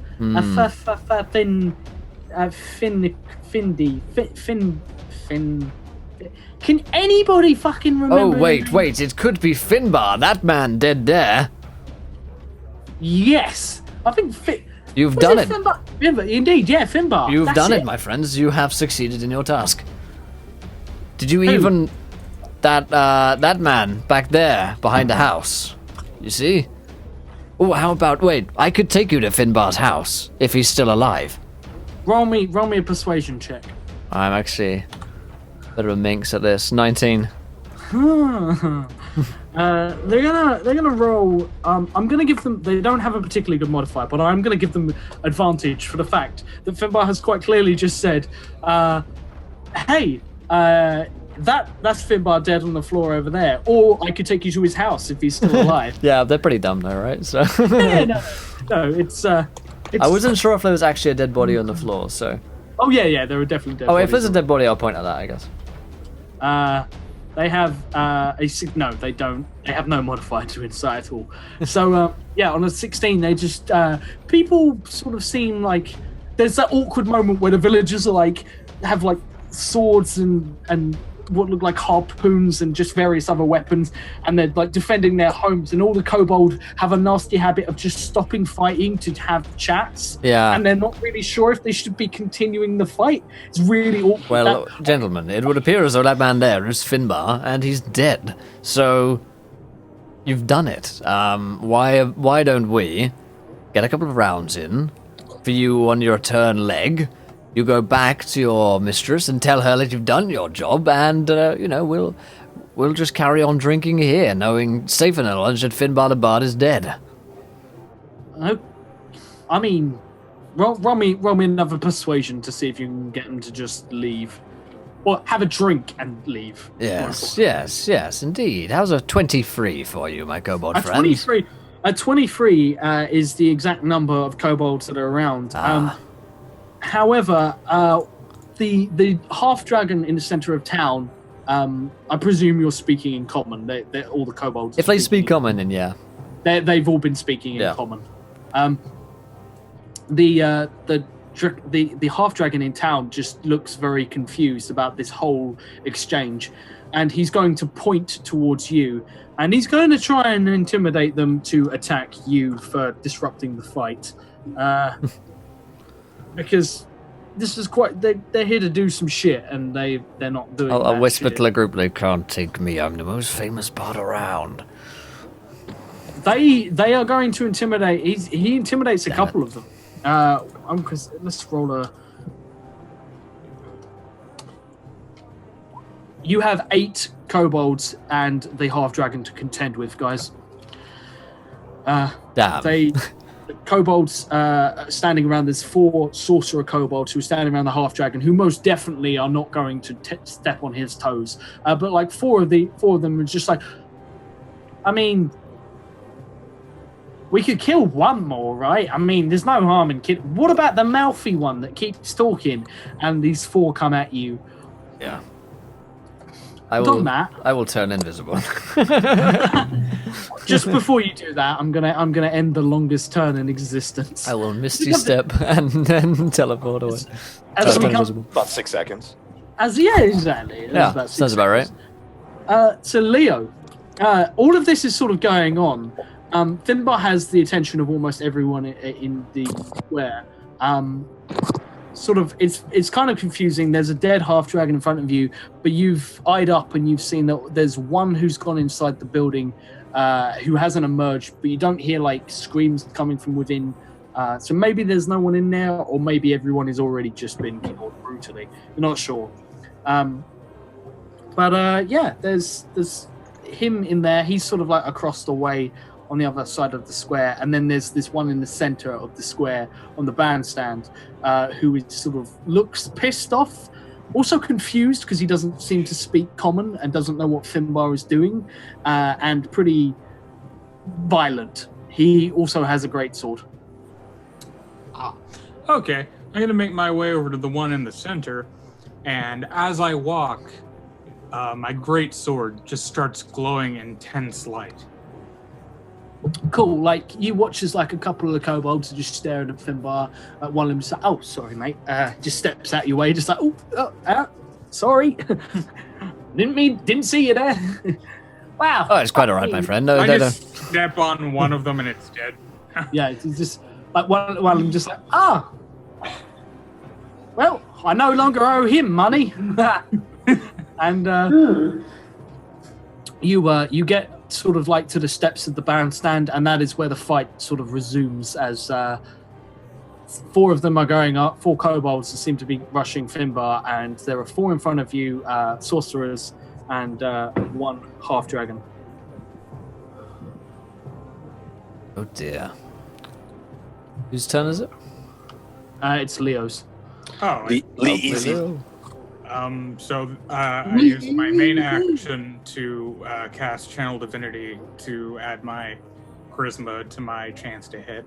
As my bonus action, I cast Shield of Faith, Okay, upping my AC by 2. cool. Give me that. I don't have a character sheet. That's cool. Do you hold on? Where are we? He's got a PDF. It's not a roll 21, I think. Cool. Okay. So give me an attack roll, and I will. Oh, a shield of faith. Oh and no, I bonus. can't make an attack roll yet. Oh, that's everything.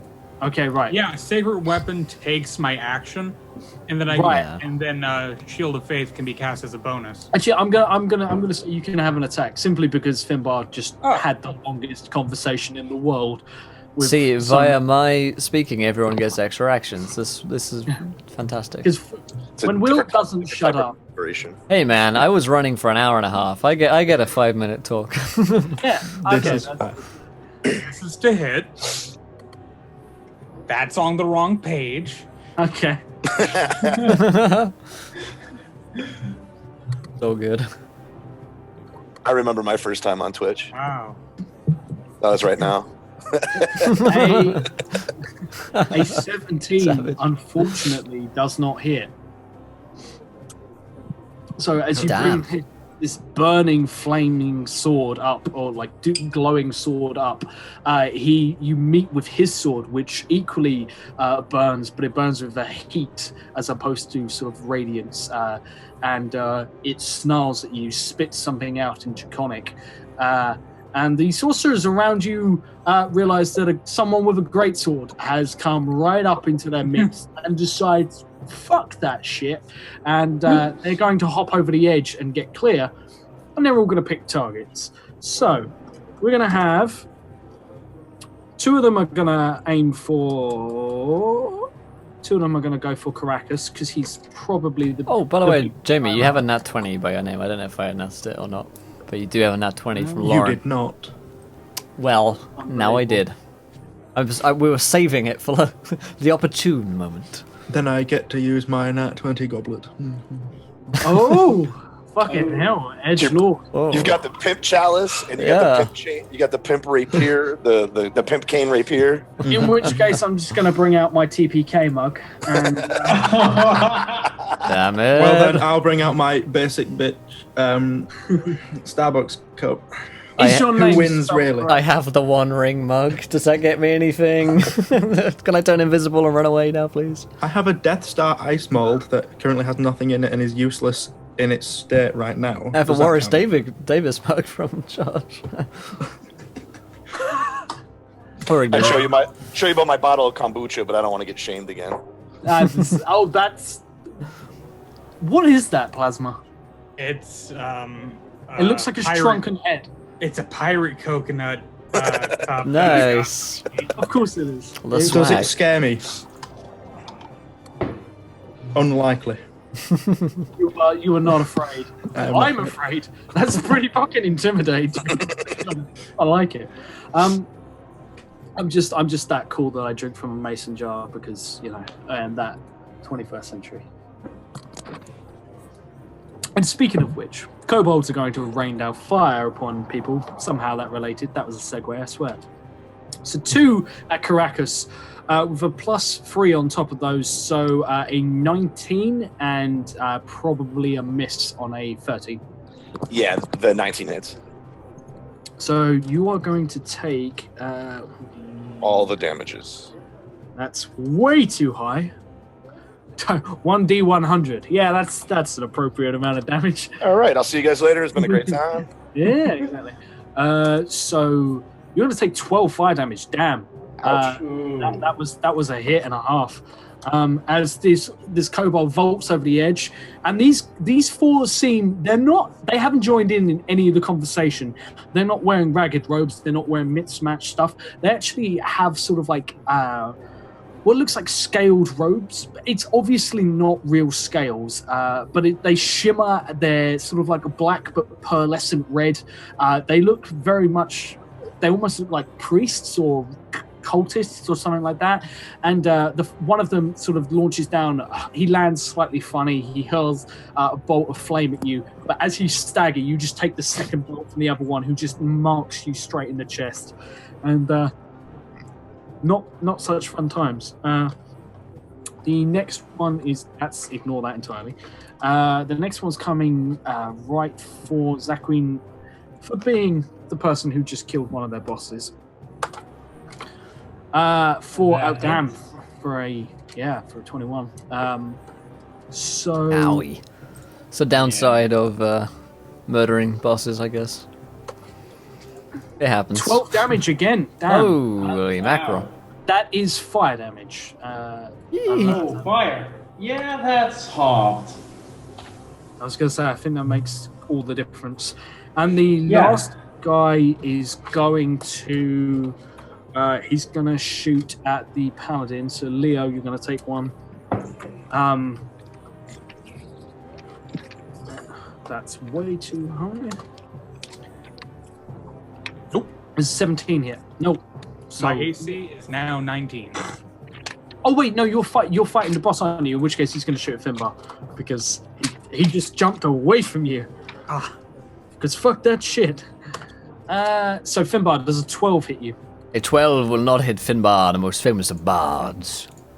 So Finbar flamboyantly steps out of the way, but Caracas and Zaquin both get pretty toasted. And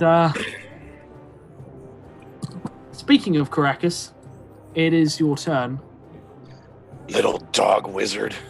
And so I'm going to draw my bow to the one that shot him, and then I'm going to use the point of the bow to aim at the kobold that hit me with the was it, I don't know, whatever he just hit me with fire. And I'm going to switch the hunter's mark to him. Cool. And I am going to take some retribution. Okay. Oh, crit. Oh boy, this gets bad. Oh, This girl. gets bad. I got lots of bonuses. It didn't roll properly. yeah.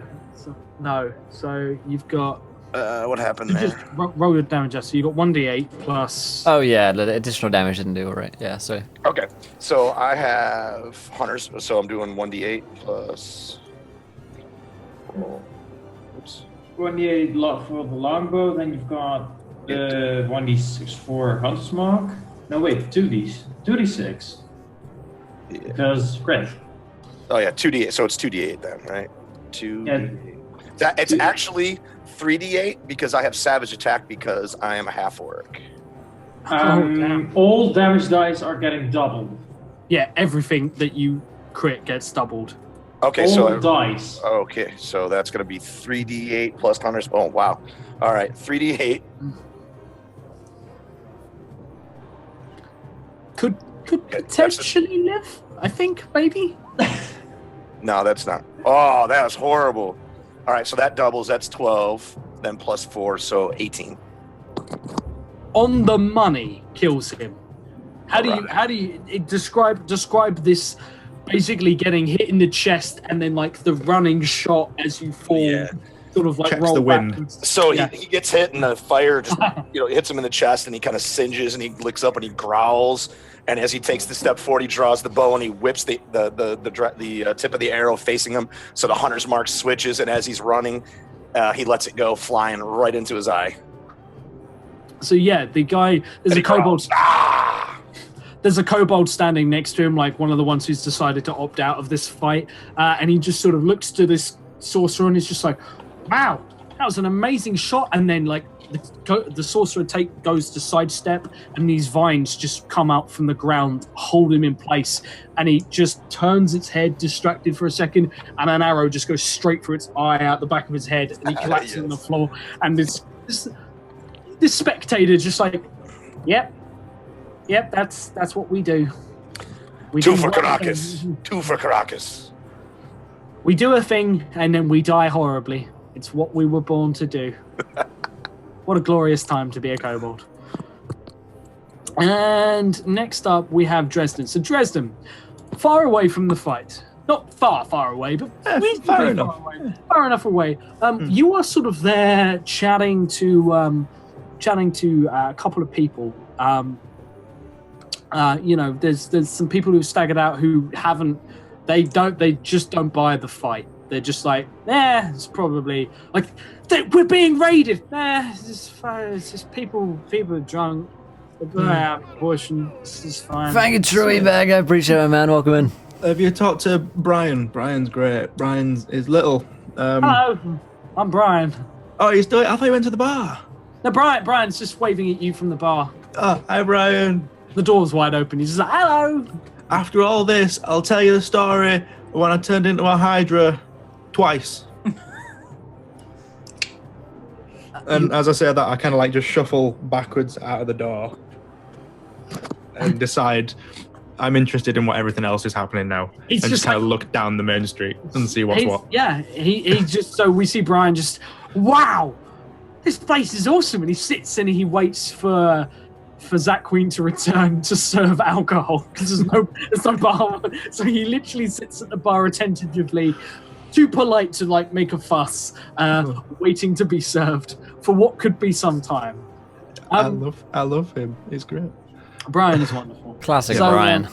Classic Classic Brian. Brian, every time. So Dresden, you look out and you see that there appears to be a fight that has brewed in the town center. You watch as a firebolt just streaks out, comes out from sort of out to the right, further down in the town center, and it fizzles out into the it sort of hits the wrecked dock area that you previously blew up. The fire is starting to spread a little there, and that's that. I head to the source of that firebolt and see how far down I can get.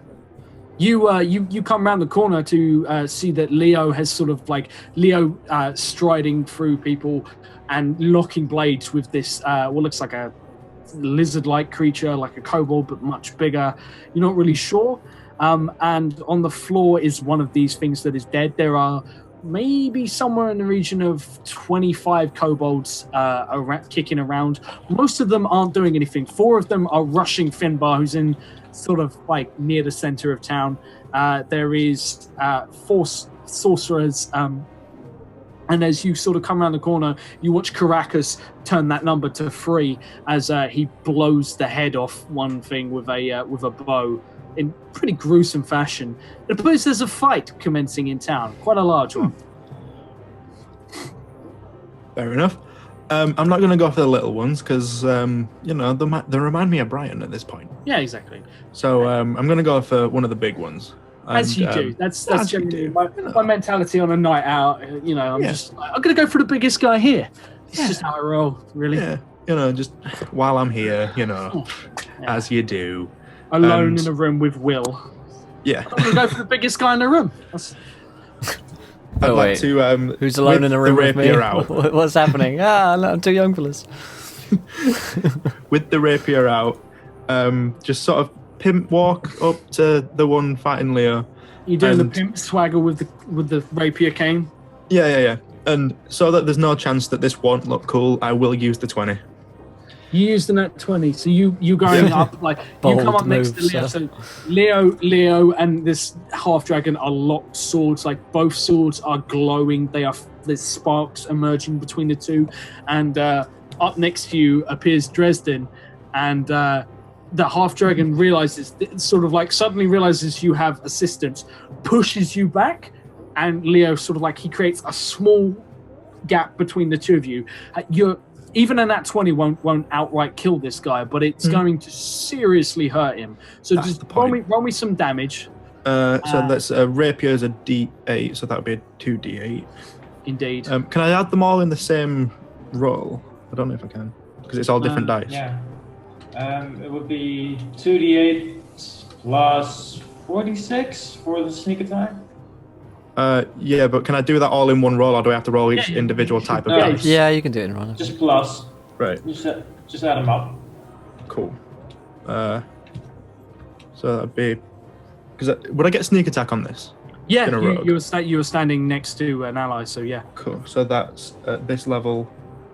Yeah. That's normally 2, but that's doubled as well, isn't it? So Yeah, that's 4d6. everything is doubled. Every damage dice is doubled. Yeah, so that's all I'm getting. Just before I press the button, Yeah, and that's probably cool. get really poor damage. Want to make sure. You do not get poor damage. That's pretty solid. In fact, that's 4 6s and 2 1s. The one's sort of not so great, but yeah, that's. I mean, the 6s make up for the 1s, I assume. I feel like. Yeah, you walk in. You like he's gonna take a step back from this blow. How do you strike him? Just walking past, just the casual pimp stroll. See them two fighting. I feel like, nah, Leo's got this. Although, just between the shoulder blades would be really fun. Just, which is the dominant arm? Yeah, let's go for the dominant arm. Just right from the back, just. Oh, so really yeah, sort of wiggle like it in there. you do the pimp walk up, and sort of like you walk past Leo, and suddenly he becomes aware of you as you enter his peripheral vision. He tries to push Leo back, and Leo is just a wall of a slab of muscle and a Goliath, and so it's basically he tries to push back a brick wall, and instead sort of staggers himself, and then. Leo, you watch as a small, very thin, almost like needle-like piece of metal just appears through his right shoulder blade as this guy pokes its way through, and he lets out sort of like a quite high-pitched squeal. I'm going to give him a con save just to see if he holds on to his greatsword, because that fucking sucked. He's part cactus. He is indeed. I pop round the other side of the shoulder and wave with my skeletal hand. He holds on to the blade, but he looks like he's lost some strength in his arm as he sort of sags back on the defensive, and the defensive being sort of front and back. This is not good for him at all. That takes us to Finbar at the top of the round. So Finbar, you are being rushed by 4 kobolds. You are going to get a turn in before they get to you because they're quite slow, but you've also been blasted at by 1. Okay, well, I do not appreciate their blasting of me, sir. In fact, I blast you back. But instead, what I will actually do is I'll bonus action Misty Step, and then I'll use my action to turn invisible. Because there are 4 kobolds, and while I may be a master of slaying the Galgatron, I also want to stay alive. Galgatron, and it is also only when the Galgatron has been brutally wounded already, yes. Yeah. And I also note, out of character, that I lost a character last night in the TPK. Last game I died as well. And this game, I want to stay alive in for the next 50 minutes or so that we have left. I will not have a triple kill, damn it. Okay. So I am fucking running. Oh, Mad King. No, I shouldn't have said that. Mad King's in. Yeah, so I'm out of here. I'd say you'll always remember this as a day that you almost killed Finbar, the bard, and I'll disappear. Like they come rushing in. One of them just smiles like, "I love that film," and swipes your form, and you sort of break apart into swirling mist. The last thing to sort of like dissipate is the arrogant smile of one smirking Finbard. As where do you Misty Step to? You've got sort of like a town square you can make anywhere on the outskirts of the town square. Yeah, probably the barn. If you remember the barn from where I was before. Yes. Yeah, indeed. Yeah. With the pigs. So there's with the pigs, indeed. Yes, they'll protect me. Indeed. So you appear, and I'm gonna roll. You know what? I'm gonna roll. Call it high or low, mate. Always get high. 420. Fade niche. 15, it's low. You appear, and shit. as you appear right in front of a familiar figure. As there is a Gladius, the boar, Fuck off. sort of Gladius. leaning there. He's having a conversation with a friend. He's drinking what is basically he's drinking scrumpy cider, which has been matured. Oh, yeah. You know, people that drink scrumpy cider, they have committed crimes in their time. And he looks up and just like, however he's holding it in the trotter, he drops this glass on the floor, and like one of the babe honeys. Fuck me, Mad King gives me a wild magic surge as well. Even better. I've still got wild magic surges to bring in. In fact, you know what? Let's have another one for Gladius. Let's see what he ran into while he was out there. So I'm going to roll one, you roll one. All right. Oh, Mad King, you should check out as well. You should check out the Kickstarter, because all of the donation rewards are the same on the. If you pledge on Kickstarter, then they equal donation rewards as well. So you can get the book and other shit along with the donation rewards for no extra. I will look up mine. I rolled 2792. Oh, hello, Gladius. Oh, fuckity fuck. If I am wearing a magic ring, which I am, well, it's a ring at the very least. I feel 1d100 degrees colder. 1d100. I feel 38 degrees cold. And I'm guessing that's Celsius, so it's like... I'm gonna roll 1d2 for Fahrenheit or Celsius, and let's see which... It's Celsius, yeah. Oh, good, You, good, yes. Good. So yeah, you suddenly Freezing feel my core right now. your ice runs your ice runs blood. Your blood runs to ice as you see the eyes of Gladius. But you don't just see Gladius. You see Gladius. This is interesting. He currently has a hoof that is encased in something, and as he raises his hoof up, he slams it down. You see the guard helmet of one of the elves that has been fashioned into what looks like some sort of brutal gauntlet. He actually has what looks to be a elven robe on that is bloodied and like just torn to shreds. And in the corner of the room, in the barn, hiding away, there is the body of an elf, a wood elf.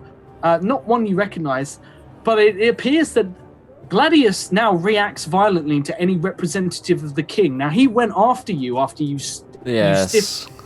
And the only person he's run into so far that's been a representative of a king was the elves, who, the King's Guard, who guarded his ashes. And you nearly pissed in the King's ashes. Mm-hmm. You went and found them and had a bit of a run-in, and one of them has fared very badly, as he is now wearing sort of semi-elven clothing. He's developed a dark side. Yes, that I see. Also, my next two rolls are nat ones, thanks to Midas, so... Fantastic. Thanks, man. Appreciate that.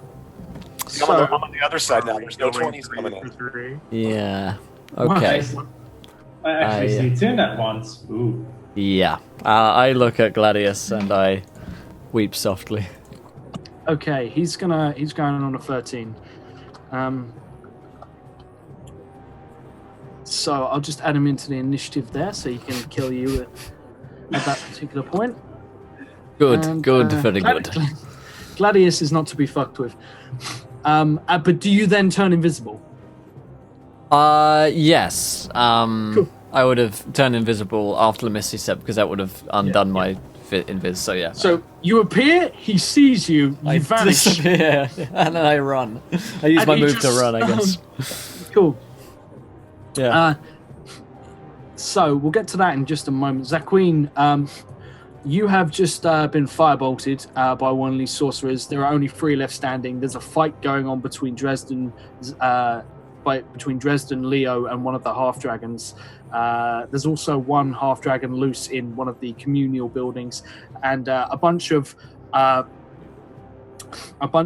kobolds, 4 of them, who've just all knocked themselves to the floor as all of them rush Finbar as fast as they can. Finbar vanishes, and they all run into each other and collapse on the floor with concussions. Well, the first thing Zaqueen is going to be doing is she's going to lick the blood of her blade. Of course. It's only rational. Why would you know? She looks at the sorcerer who attacked her. And she's like, yeah, you're next. And then... the sorcerer just sort of like grins, summoning another firebolt in his hand in a come and get me if you think you're hard enough. Well, Zaqueen's going to be flying over to him, and, well... He's going God to... damn it, guys. He launches a firebolt up into the air, but he's not going to get an actual attack. He just sort of like, you come rushing in, he throws a few careless shots. 14? A 14 will not hit, for they have had the common sense to cast mage armor. How annoying. You only missed by 1. And 11 also a miss.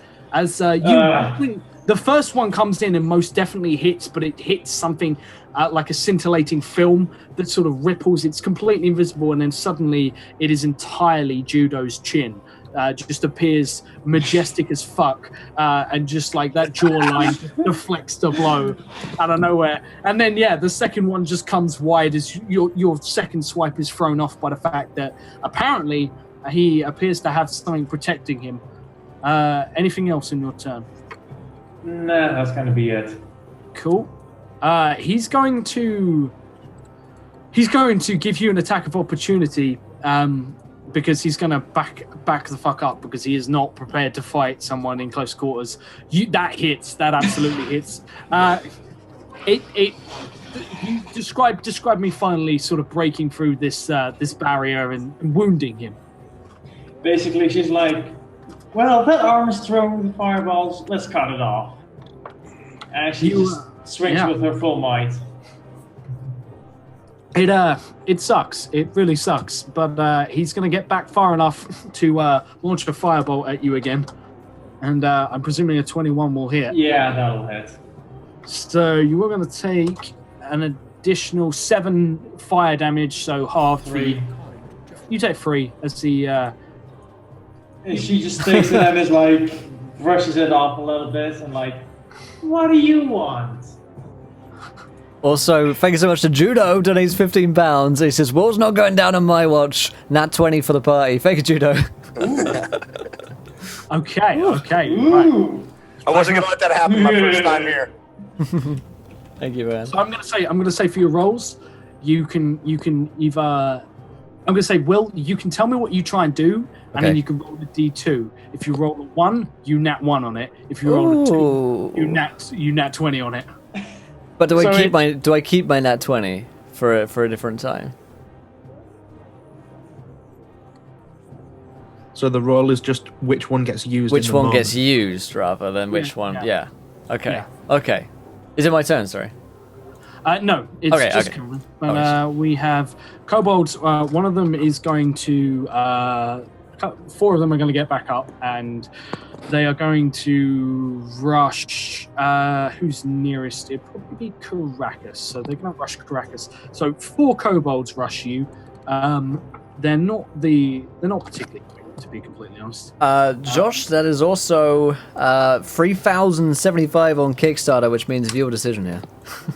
Yeah. That's So guys, Thank you, Mad King.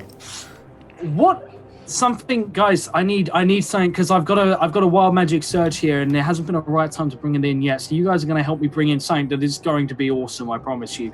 So, give me something that would draw a lot of attention from far away. Like, give me the thing that would stir the woods in the north, that would cause chaos. What is the huge, loud, very hard to ignore thing that suddenly occurs in town that draws the outside world to this town?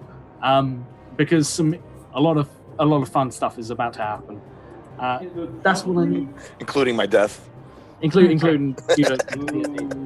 Yeah. Please don't hurt Brian. Please don't. Hurt Brian. Anyone but Brian. I'm cool. Brian. Anything but killing Brian. Anything but Brian. Please. Anything but Brian. Brian goes from a kobold to an ancient dragon, decides to just... No, that's not... I wouldn't be opposed to a stone giant-sized Wilma Delish. Hey, I mean, you know. who would? So, as this happens, the kobolds are going to make 4 attacks against wonderful old Caracas. For 1 nat 1, so one of them, you get a free attack on one of them. I'll let you shoot him as he runs at you. Okay. But the best roll there was a 14. Negative. None of them hit. Yeah, they flail at you. I just flex at them like, ah! All right, I'm gonna shoot that one. Ooh, 24 to hit. You kill him. Oh, damn. Give me a quick description on that while I sort out the other attacks. What are they, just like coming at me with daggers or something? Yeah. Little? So as he swings, I actually just lean back and then shoot him right in the face as he swings. I just lean back, let it dodge, and thump right in his face like blank range. Legolas style. So he goes completely rigid as he now has an arrow that runs down sort of like his spine area, and he doesn't relax in death. He just hits the floor entirely rigor mortis, Yes. and you are now surrounded. So we're going to have one blast is coming straight at.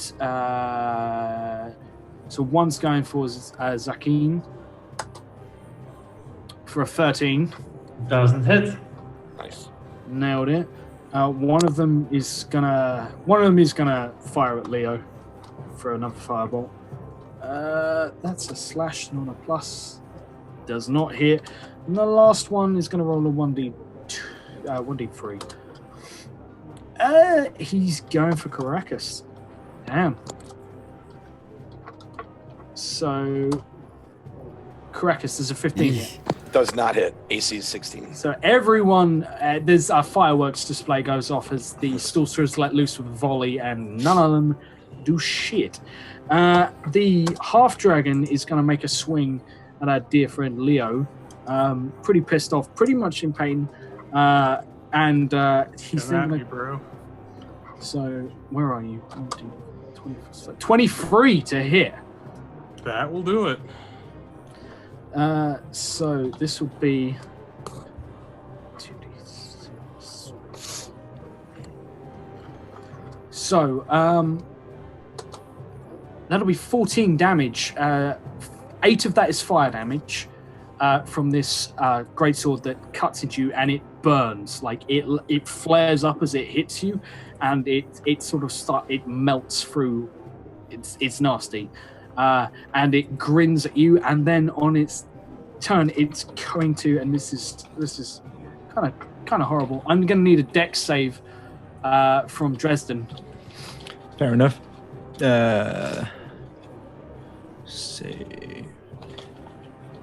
And I'm gonna. Where are I'm the gonna- saves? It should be Yeah. for rogue, yeah. So it should be. There you go. Actually beats it. And do you have evasion? At level 3, I don't think I do. No. do I? Okay. I think think that's so. a Might be a level level five. 5. Cunning Yeah. dodge is 5, yeah. Yeah. So it'll be that's what I'm talking about. So 46. So you take 16 fire damage. Damn. This thing- I'm resistant to fire. Ah, okay, right. Okay, that's good.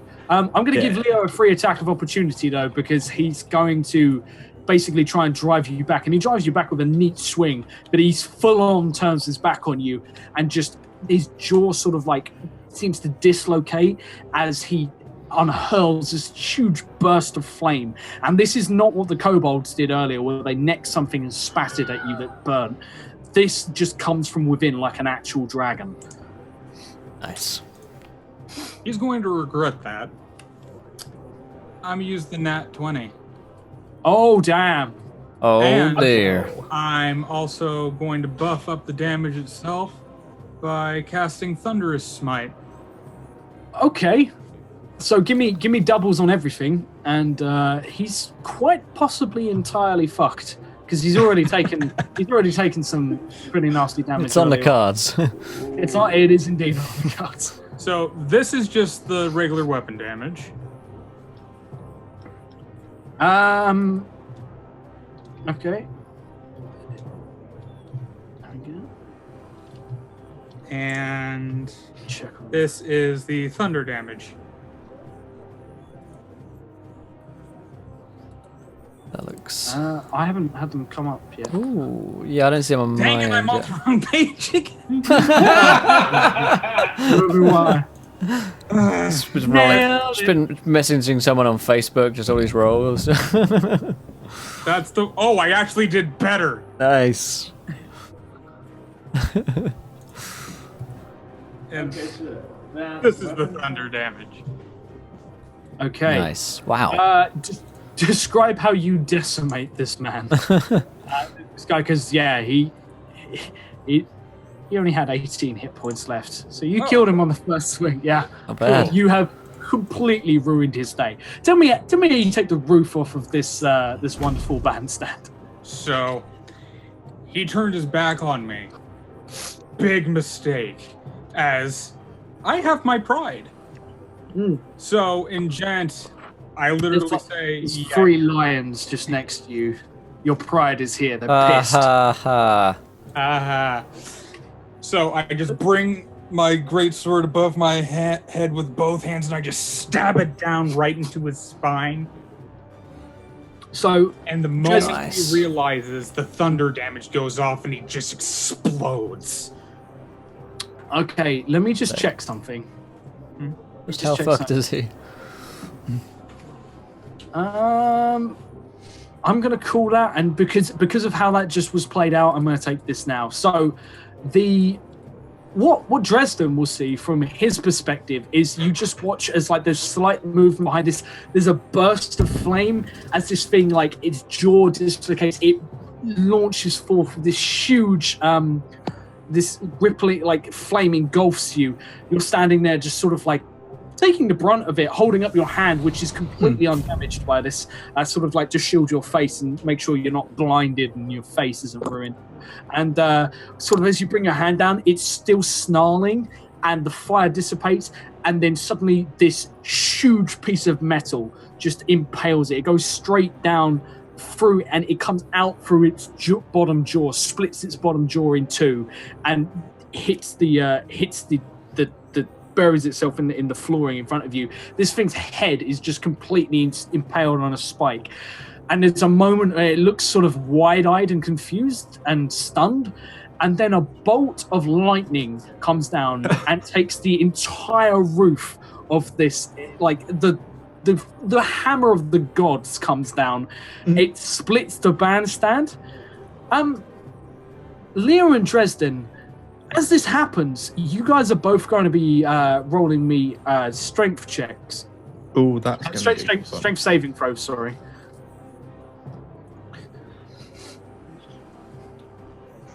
I have the option to use the 20, but this will be funny. Yeah, don't forget them crits. Them critties.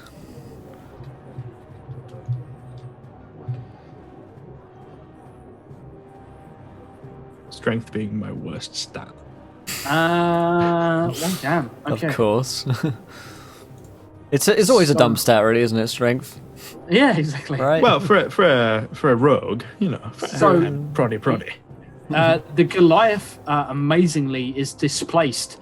You sort of like end up staggering back down the bandstand. You're not going to fall over, but you're sort of knocked out of like this small sort of 15 feet across stage as the roof comes off. You're not sure what you've just done. That's never happened before. That was very different than normal.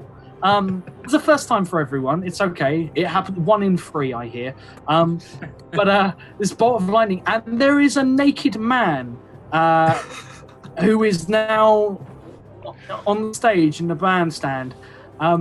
I had to take that viewer decision just because that tied in so beautifully. But you know what? We've just had so much support for the Kickstarter, and I just want a quick shout. Thank you everyone in chat for who's donated and got involved and just done anything you can. Everyone who's going for the achievements and stuff for Breath of Gore. If you haven't checked it out, now is a great time to check it out. But stick around for this first, Do it. and then yeah. But as you guys have, as we've already hit our first stretch goal, I'm going to take 2. I'm going to give you 2 for the price of 1 shit. because I love you The guys. wombo combo. The wombo combo.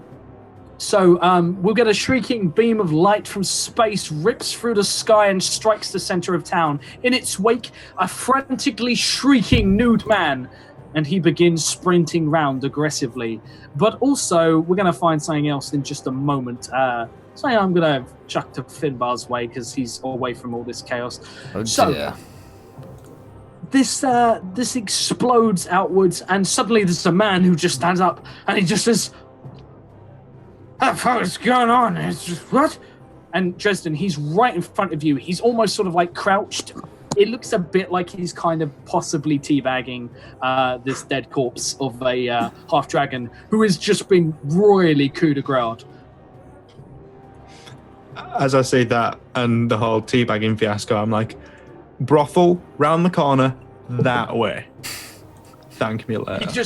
He looks at you, he grabs you, he like by the scruff of the neck, he's entirely naked, he's not armed. He caresses your face and he just says, beware the tulips, they have feelings. And then he runs frantically through the crowd, and there's a kobold who gets in his way, and he just runs over the kobold, and the kobold just manages to limbo under, and there's a slight touch as he gets an undercarriage scrape right on this kobold's face. The kobold goes down, and nothing worse. he just stares traumatized at the sky as everyone's just like, the fuck just happened? And he runs out, and like a couple of the kobolds just like go to stab him, and then like they see something, and they're just like, throw their hands up, and they he runs around the corner, and Zaquin, it looks like he's heading for your bar, which is interesting.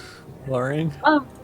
Leo. Just so you know, I'm putting beware the tulips, they have feelings in Dresden's bio, as told by Naked Spaceman. Just so that everyone's aware that happened. That's a thing that happens. Welcome to Tricks of the Trade, ladies and My gentlemen. attacks have never summoned naked people before. This is also your turn now, Leo. That was just a reactionary attack. Oh! You This got is a whole Caracas turn. at a party. Awesome. I'm gonna use lay on hands and heal me for the full 15. Cool. You can take that 15 back as this guy's lying on the floor. There are still 3 sorcerers up and running. One of them's pretty injured.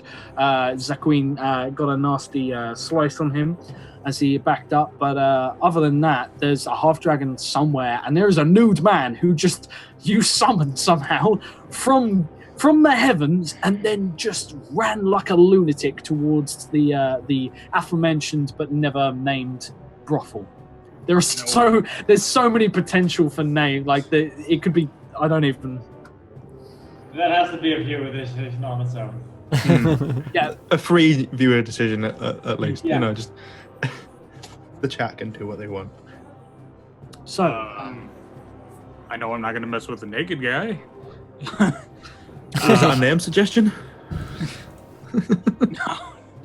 I'm gonna start dealing with what's left of the kobolds in the circle. okay, there are 3 of them. One of them's injured. The other 2 are not. You going for the injured one, or? I'm gonna approach the 2 that are not. I can't attack because lay on hands is an action. Okay, cool. So yeah, you come forth and sort of garner their attention. They're definitely paying attention to you. Do you get closer? Do you get close enough that they're gonna have to back away from you, potentially take a swipe if they want to back up and firebolt you? Oh yeah. I'm like, they're distracted fighting someone else. I'm like, surprisingly quietly, right behind them. So, what you doing? It's that moment when a paladin moves really, really quiet, and then it's just like, oh, they didn't hear me. Just clanks against his chest, just like, pay attention. Yeah, they turn around a little startled, and we're going to cut to Finbar. Yes. First of all, Gladius is going to he's going to do a thing. Yeah. So he's going to make me a stealth check. You get an advantage. Yeah. You're, Oh, stuff is actually not bad. It's +4. And advantage is 23. oh, he's going to have to nat 20. He does not nat 20. So you see, Gladius he gets up, he sees you vanish, and there's some work been done to sort of redo the barn, repair damages and stuff. So he goes over, he gets a load of sawdust, and he just knocks it into the air, and this dust moves through the air. And it looks like he's trying to figure out where the invisible person is. Gladius is he's wise to your antics. Wise to my ways. But luckily he's in entirely the wrong direction. You do notice something. There's a small, what looks like a desk or an altar or something. And on the altar, there appears to be some sort of necklace. You're not entirely. Yeah. You're not entirely sure what it is. It looks to be Intriguing. It's first of all, it looks to be some sort of circular device. Okay. A circular necklace. Yeah, like the pendant itself is circular. It has 2 lines on it, and then a load of numbers inscribed around the edges. Well, pick it up. You pick it up. I mean, it feels good. It's the kind of thing that would look good as well. Yes. I'm You're not right. saying that this is the kind of gold chain. You're right, where- voice inside my head. Yeah. I will put this on. Gain +1 AC. Thank you very much. Not bad at all. I also do have 2 nat 1s to use, so if I'm sneaking away, then I will nat 1 most likely. Cool. Okay. In which case, Gladius is going to use his bonus action Oh, to try and. He's just gonna try and throw a improvised a weapon, table which at me. He's just gonna throw a. Damn it, a Gladius. glass at you. So, Just stealing the pendant over here. An 11, I presume, does not hit. An 11 is not a hit, unless you want to burn out my second nat 1 to make it hit. No, I'm gonna give you a. Where are we? So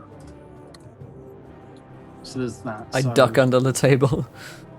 You hear him snorting aggressively and oinking. You're not really sure what he's saying, but it sounds like he's pretty pissed at you. You will also note at this point that the barn is locked.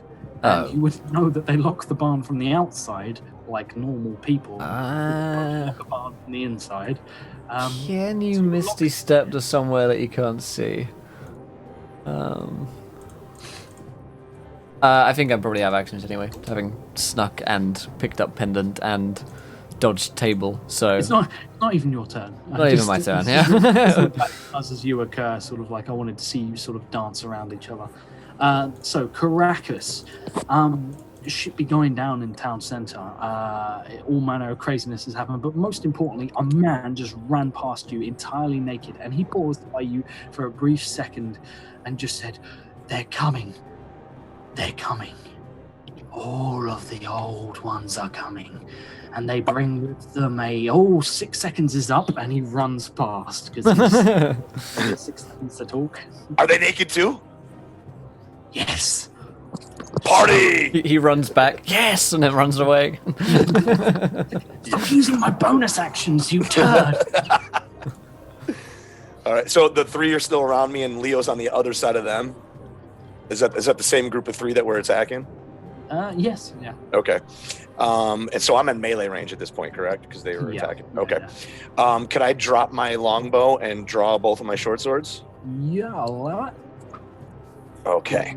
And there's 1 injured and 2 that are not injured in front of me? No, none of these guys are injured. Okay, all right. It's the sorcerers, one of them is injured. These guys are just regular kobolds. Okay, I'll Rip them. attack the one in the middle then first. Cool, okay. My short sword, 14 to That hit. hits. You nearly describe how you nearly murder him. That's a longbow, I've just realized. Oh, Yeah. I'm sorry. I hit the That's wrong cool. one. That's cool. Oh, that one's better anyway, 21. 21, yeah. Hits, yeah, you injure him. You manage to run him through. He stays on his feet. It's not the most solid of hits. It's just pretty And then I'll roll my offhand after that. And then there's no additional damage on that. So it's just a bit of, it should be 4. That's a Same one. nat 1. Oh, that is a hit. Or am I a miss? Okay. Yeah. I read that wrong. Okay, So 4 damage. Oh, very exciting round. Okay, so on a nat 1, I'm gonna give you 3 options here. Oh boy. You can go prone, keep your weapon.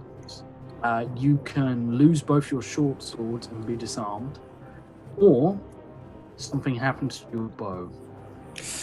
I will.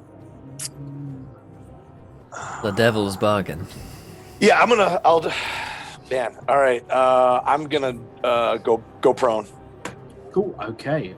All these guys get advantage on you. They still have crap hits, but yeah. I completely slip and fall. you sort of stab into him, and then he sort of like jumps, like he has the most delayed dodge in the world, but his jump sort of throws you to one side, and you end up falling, taking your blade with you. You've sort of got him like in the air, impaled on a short sword. He's just trying to like swipe at you. He's gone full Lurtz from the Fellowship of the Ring. He's just pulling himself closer on the blade face. And Dresden. So that just happened. The guy breathed fire, like your enemy breathed fire on you, and then he was dead. And then there was a lightning strike, and then there was a naked man, and then he caressed your face, and then he told you that the tulip, beware the tulips, they have feelings, and he ran. And I took all of that on board. Like it's so deeply ingrained in me that like I will go through the rest of my life making sure to treat tulips right. Roses, on the other hand, meh. Tulips, ooh. Immediate threat over. There are currently still three three half dragons. kobold sorcerers who are still standing. Leo is squaring off against two of them, and there is a third who is injured and seems to be trying to escape. Oh, well, because I'm such a nice, caring individual. The one escaping, the one showing cowardice in fleeing from the battlefield, not aiding its comrades. Yeah. I feel like that one deserves a quick reminder. Okay. Not to leave. I thought you were going to give me a reminder of the story. I thought that's where this was going. Yeah. Oh, yeah. Let's go with that. The short bow's going through his leg to make sure he can't leave, so he can hear the story. Okay, cool. You can't let me tell you a story. No, you can't leave. It's story time. Jack and Ori. Short bow to pin him down. Give me that. Did you just make a Jackanory reference? Yes. Okay, yeah, just checking. You will actually miss by one. I appreciate it. It was a warning shot from a drunkard. It was a warning, indeed. That would have killed him outright if you'd you fire. He manages to duck. Looks like he's weaving his way into one of the communal buildings. Finbar, you have this necklace on. It feels good. Feels good, man. You know there are ways up. You've gone out through the roof before. This is true. Yes. The last time I escaped, I got from roof. I will attempt to climb up a ladder to get there. Okay. Are you gonna roll for it? Yes, which will be on that one. I guess I will, yeah, because then I'll save the nat 20 for an epic moment rather than a ladder. Yeah, so you go to like stealth your way up the ladder, and like you get onto the ladder, and so we see a Finbar like stealthily slither his way over, and he grabs hold of the ladder, and he just looks over his shoulder and like speaks to himself like ha ha ha. I'm like every character in video games that can't fucking climb ladders. No. So you get up one rung, and you realize in horror that this ladder is not secured at the top. So Finbar just... Oh no. Oh god, no. Oh god, no. Finbar ends up prone underneath a ladder, and you look up desperately, and you watch as Gladius just turns round, sees that the ladder isn't touching the floor in a certain place. It's almost on a rocker, as if there is something invisible holding it there. And he puts his foot down. Give me a con save just to maintain concentration. It's DC 10. Oh dear. What's my con? Not very good. 12. You maintain you are still invisible, but he puts he leans sort of on the ladder and essentially has you sort of pinned. He's adding his weight to it. Right. He's going to try and walk along the rungs towards you. This is a deadly situation for Finbar indeed. Oh dear. So. Oh dear, buddy. Indeed. He passes the ladder to you. To me. To you. To you. Does anyone outside the UK get that reference? I told All Sid, I'm saying is, I met them on a night out in Manchester. I have done that before. They were really creepy. That is a story for another time. Please don't shatter my childhood. So Zaquin, so much has just happened. You've watched as Leo has executed someone. Naked Man has run through and is apparently going for your bar. He's had a small conversation with Caracas, but he had time to look to you, and he just says, "The bubbling rising coming. It's coming from far to the sea. To the sea. Do you see the sea?" He looks at the dogs and is like, "Yeah, what's wrong with that?" You turn back and he's gone. His naked ass just runs around the corner. He's quite unclean. Like, this man he's almost sooty. Oh, the girls are gonna hate me. And then she's like, "Yeah, but first let's take care of these kobold wizards, Okay. sorceresses, whatever they are." And she flies up and literally DFAs one of them with a nat 20. Cool. Which one are you going for? The injured one that's All the fleeing? pretties.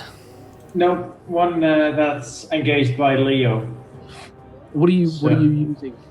A short sword, which is it again? It's okay. So it's going to be 66 plus. You'll kill him. Don't worry about it. Yeah. Don't worry about this. I'm gonna give it to you. So you watch this. You fucking annihilate him as he's standing there. Both of them squaring up to Leo. Both of them summon dual firebolts in their hand. They snarl at Leo, smiling evilly, cruelly, and one of them just reaches out, like pulls back. Leo pulls back, and he goes to like launch this fireball, and then he explodes in every direction possible as the queen now occupies the space from which the kobold previously existed in, and he's standing there, sort of like superhero pose, holding the spike. She's got it sort of capped in Wonder Woman style, like blade driven into the ground. And next to him, the kobold is just like got blood smeared all over his face, just like, what the fuck just happened? Looks to his robe, looks at his robe, contemplates the dry cleaning bill that's going to go with this. I believe you still have an offhand attack. That hits. It only tickles him, but it hits. And she looks at him and is like, "Next one is gonna kill you." As she licks some blood off her sword. Okay, Leo and Zaquin, give me one attack of opportunity each, if you wish, as this kobold backs the fuck away from this situation. As it's gone from, haha, I outnumber you, to haha, I am outnumbered and fucked. 24 hits. I think that's 21 hits as well. Oh, God. Give me a dual kill. He can't survive this. He just can't. I'm moral support, skeletal hand, middle finger. 14 in total. Fuck me, he survives. Quick question. Can I add my sneak attack to this? Because I already used it during my... You can't, yeah. Oh, no, you can. No. Honestly, I found this out the other day. So it doesn't count as your turn. It's one per turn, and reaction counts as a separate turn. So you can sneak attack twice. So how much is that total? That's 11 total from me. 11 total from you. 21 total. 21 total. You kill this poor person. Oh my god. So Midas cheers 1,490, and he says, "I remembered I have more bits. Josh, do something mean to Will." This is just playground bullying now. Yes, that's mine. The ladder on him's not Says bad something enough. mean to Will, so it means you have to go to Will's house. Yeah. I'm knows going. where I I'm live. going. I'm going to. He knows where I live. So I will do that, but I will also do something mean to him in games. So, Okay. 21 kills him. So describe how you two could, like, together murderize this guy and seal the sort of like, this is the moment where sort of like, consider this team building. Like, you've just employed him to be a bouncer at your bar. This is like the first team bonding exercise.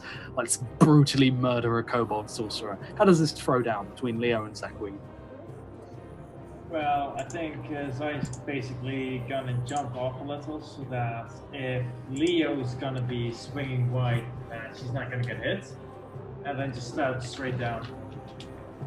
So you don't hang, but you draw and call to him as 4 parts of this kobold fall apart, to be decorating the 4 corners of your bar, perhaps, as he just falls dead on the ground, lifeless, completely fucked, leaving one who's injured and trying to flee. So that kobold is going to spend his turn running like fuck, and 3 of them are going to attack. 3 of them are going to attack Caracas at advantage. So, And I'm going to be rolling around on the ground like I'm putting myself out of fire, just trying to get out of the way. So 6 and 12. 12 goes up to My AC is 16. Cool. So 2 hits with these. Now these, I need a con save from you. Okay. 11. You fail, so you take 4 piercing damage, and you were going to take 5 fire damage, and yeah, you have something seep under your skin, and like a burning sensation, but it's not like, this isn't like a rash, this is literal glowing under your skin as your flesh starts to melt. Whatever this is bad. It starts off small, it's only a small puncture wound, but that shit ain't good at all. As one of the, I'm going to say it's the guy who, I'm going to kill, this guy dies doing this. He slides down on your blade, like completely skewers you, but he plunges this into your right shoulder and like leaves the dagger there, and as he pulls it out, the dagger sort of like snaps at the hilt, and you just have this searing blade that is starting to melt under the skin. It's particularly unpleasant.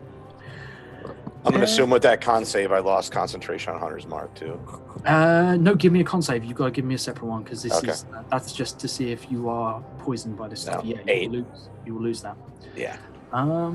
So Leo, you've coup de grace the guy. There's 3 kobolds left that are fighting. There's about 20 who are just standing around looking really confused. Some of them have already fled.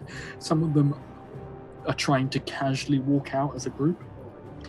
And a couple of others are just walking straight towards the bar because, you know, Finbar said that there was going to be drinks. And why would they not believe Finbar? So they're just Exactly. They're just up for drinks. Such a good persuasion check. They're still going for it. Pretty sure everyone who's left can handle themselves, so I think I'm done here. I'm rolling around on the ground. As I said, can handle themselves. Got it. Nah, I'm joking. I Happy Madison one of them with my sword. I'm going to say that wasn't very paladin of you, but then Happy Madison showed up. It's like, oh, okay, paladin back. Okay. So give me an attack on one of them. These guys are pretty focused, so and they have a crap AC. I've been doing a mistake in my rolling to hit. That fucking easily hits. It's natural 6. I've been rolling 4s. Damn. Yeah, so you got +10 to hit at the moment, so you need to roll you need to nat 1 or you hit. Literally. See. That kind of sounds like my ranger. Ooh, great weapon fighting. Great weapon fighting that, because that does not kill him. It does the Against all the odds. There we go. Swing into this kobold, you knock him aside, but he's going to go prone from that hit, but he's not dead. And on that we have. Can I bonus action intimidate the last 2? Absolutely. There's only one left. One of them has skewered himself to death. You've knocked one aside. There's one left who's still stabbing at Caracas. Okay. But yeah, give me an intimidation. As they have truly lost this fight. Like literally, this is like this epic fight going down, and they look up, and it's like 5 of their friends just walk past talking about like, did you see the game the other night? No, we don't play games. We live as slaves. Oh yeah. My life is terrible. And they just walk off into the distance. Was that the whole Futurama? You know what the worst thing about being a slave is? The pay. Intimidation, 23. You rolled down the wrong thing again, mate. No, I've lost connection. Oh, okay. No, I did briefly. I believe it. Yeah, same. Yeah, roll 20 does that. Cool. I'll take your word for it. So 23, this guy's gonna shit his britches and run. Yeah, I've just lost it as well. So yeah, he It's- shits his keep britches, doing it. flees. So on that, interesting. Cool. So on that, next up, we have as the combat ends there, just in time. It is Gladius's turn. Oh dear.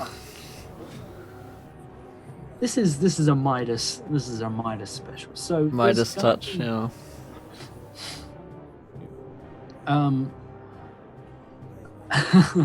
You're going to you already bear something. You bear something, the Midas touch, obviously, but you also have a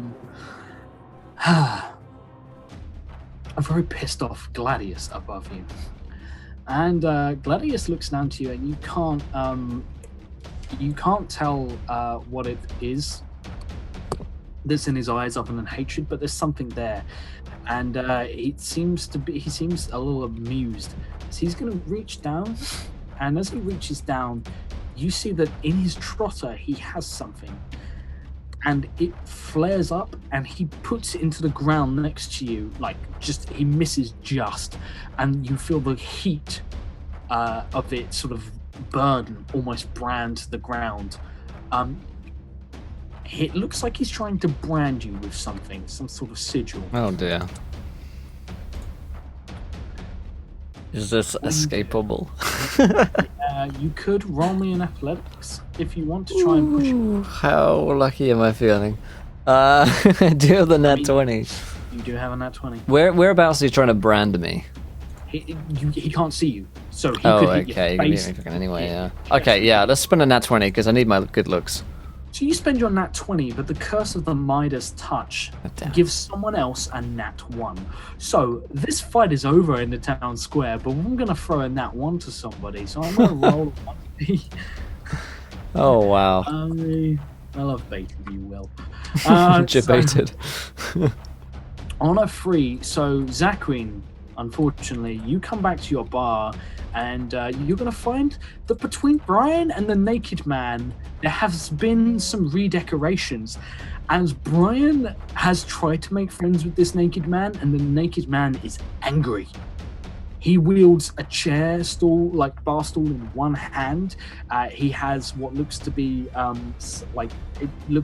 serving tray as a shield, and he has smashed up quite a lot of stuff. But you notice he's drawn a picture with the shattered remains of your furniture on the floor, and it looks to be roll me an intelligence check just to try and make out the madness that is whatever it is he's drawn.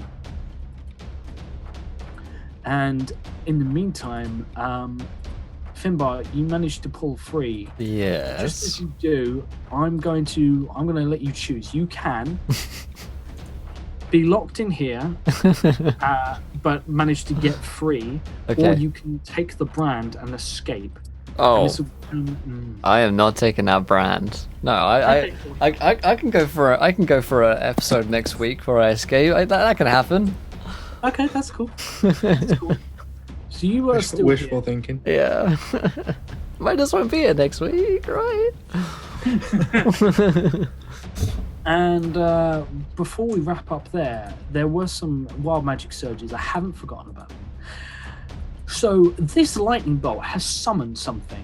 So those of you who are outside, which be Leo, which is Zaquin, and Caracas and Dresden, you guys, Caracas, you probably a little preoccupied simply for the fact that you have something under your skin. Roll me one more con save to see if this takes, because this is some nasty ass shit.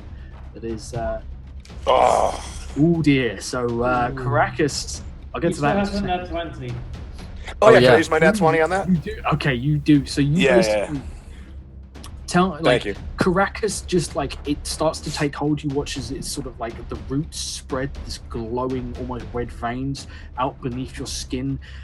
You feel that heat burning. It looks like it's spreading to your heart, and Caracas just rages and just tenses, and with one huge pectoral flex, he pushes out the poison, which is it burns you. It's going to leave like a huge scar across your shoulder of sort of seared flesh, but you managed to single-handedly sort of de-pimple yourself by pec flex. And everyone else, you guys are going to see something. It's upriver.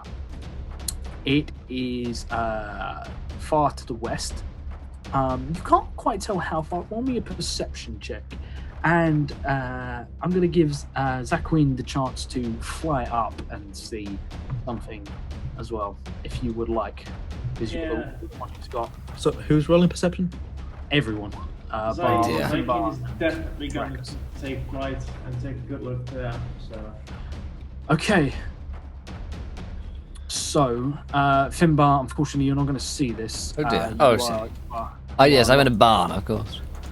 Caracas, you will not see this Barnstorming. being distracted by the burning and sort of flexing the way out of The everything. Yeah. Okay, so we'll start off. Leo. Leo, you see what looks to be a wave coming. There is a tidal wave traveling downriver towards your town. You can't tell how far it is, but it's big, and it could be very, very close or very far away. And a small part of your mind hopes it's close, because it's very far away and already that big.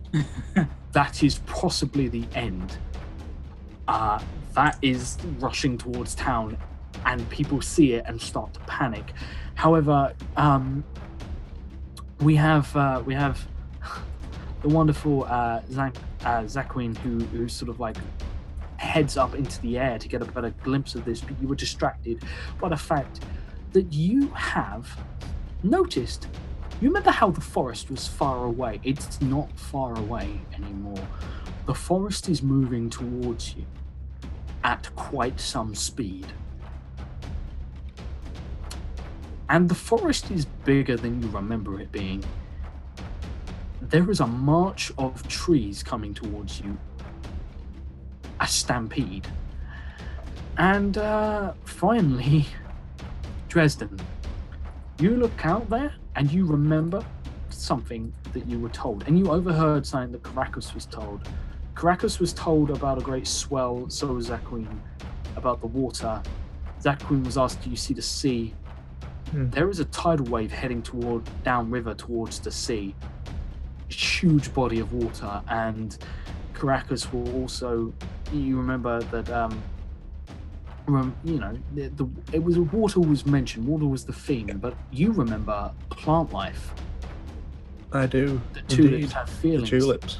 And you see, sort of, it looks like plants, flowers, woods, everything. Nature is coming at considerable speed towards this town. Between the tidal wave and the enclosing forests, it looks like Realport has nowhere to run. And that is where we're going to end our session, with Finbar being locked in a barn with a pig. Damn it. Most Oh, well importantly- played. And yeah. Oh man, that's awesome. Oh dude, I think we're just getting a raid just here at the end. It's good to see you guys. The PD Rollers Invasion, welcome in everybody. Unfortunately, we're just wrapping up our session. We've been playing it for 6 hours. So you've just joined in towards the end, but it's lovely to have you guys. We'd love to see you guys again soon. If you haven't joined us already, hit that follow button and join us to catch the rest of our shows here in Counter Roleplay. But that's where we're going to be wrapping up tonight's episode of Tricks of the Trade Man. Man, that was an episode. Thanks so much to Zenzerius for the host. Thank you, my friend. Fucking Fuck yeah, dudes. That was fun. Did you guys enjoy that episode? Let us know. Let us know here in chat if you had fun, because I know I certainly did. But let's whip around the cast and crew. Did we enjoy ourselves? Where can we find one another online on the internet if we have projects, etc.? Shout them out. And also shout out to Denzerius. Thank you for the host, my man. So let's start over the side there with the household villain of Encounter Roleplay, Evan Lady. How's it going, man? It's been a lot of fun. I literally, my face is literally hurting from smiling too much. Yeah, that's how much fun I had. Nice. But yeah, basically, you can find me on Twitch. I watch and host a variety of streams. I still need to figure some stuff out for my real life situation, like more furniture and stabilizing stuff, and but maybe I'll start streaming it again. I still need to Okay, get awesome. everything stable. So Fantastic. I'll drop the link here for Evan Lady's channel for you guys if you want to go give it a follow.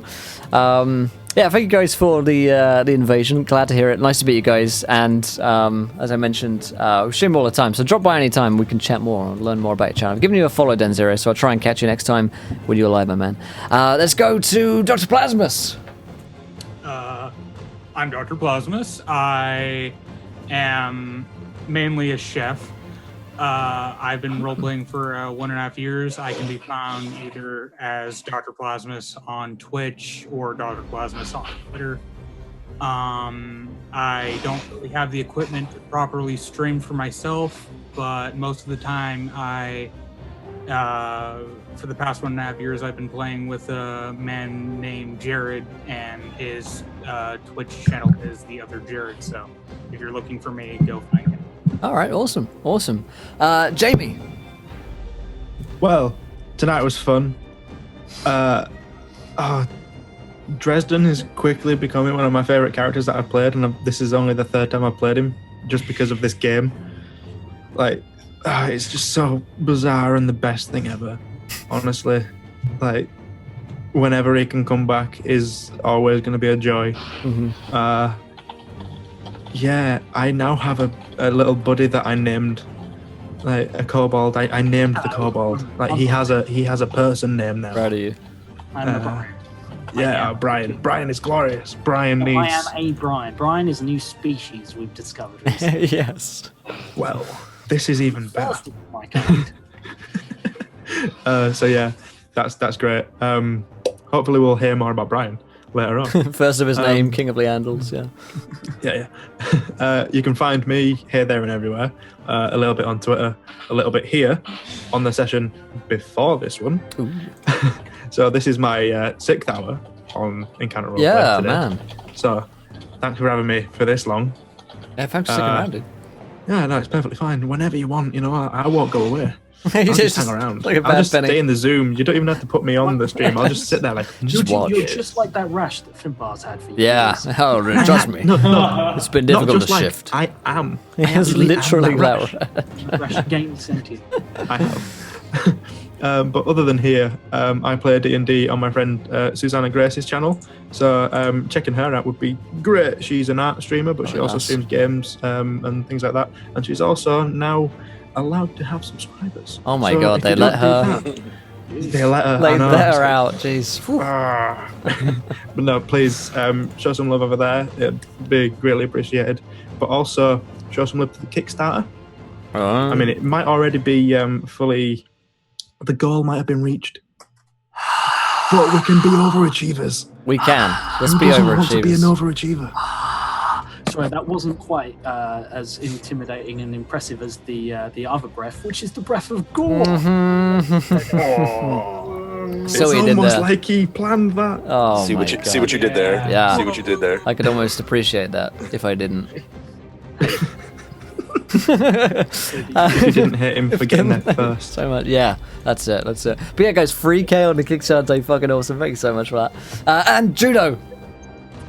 Thank you for having me. I had a blast today. Wasn't ready for it, but last second jumped in. No one is.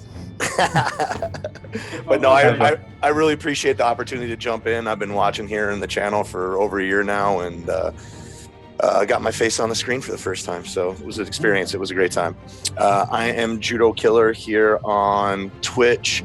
Mostly be found in the chat here, harassing Will and all the players. I also hang out over at Exploding Dice as well too, with Askren in the group over there. So time spent between here and there. I am at the Chris Herzog on social medias. I am a jiu-jitsu and judo instructor, and I have tons of instructional videos and stuff on there. So if anybody's interested in breaking legs and snapping necks, only for self-defense, you can find me on social medias. Awesome. And definitely support Breath of Gore. Thanks, man.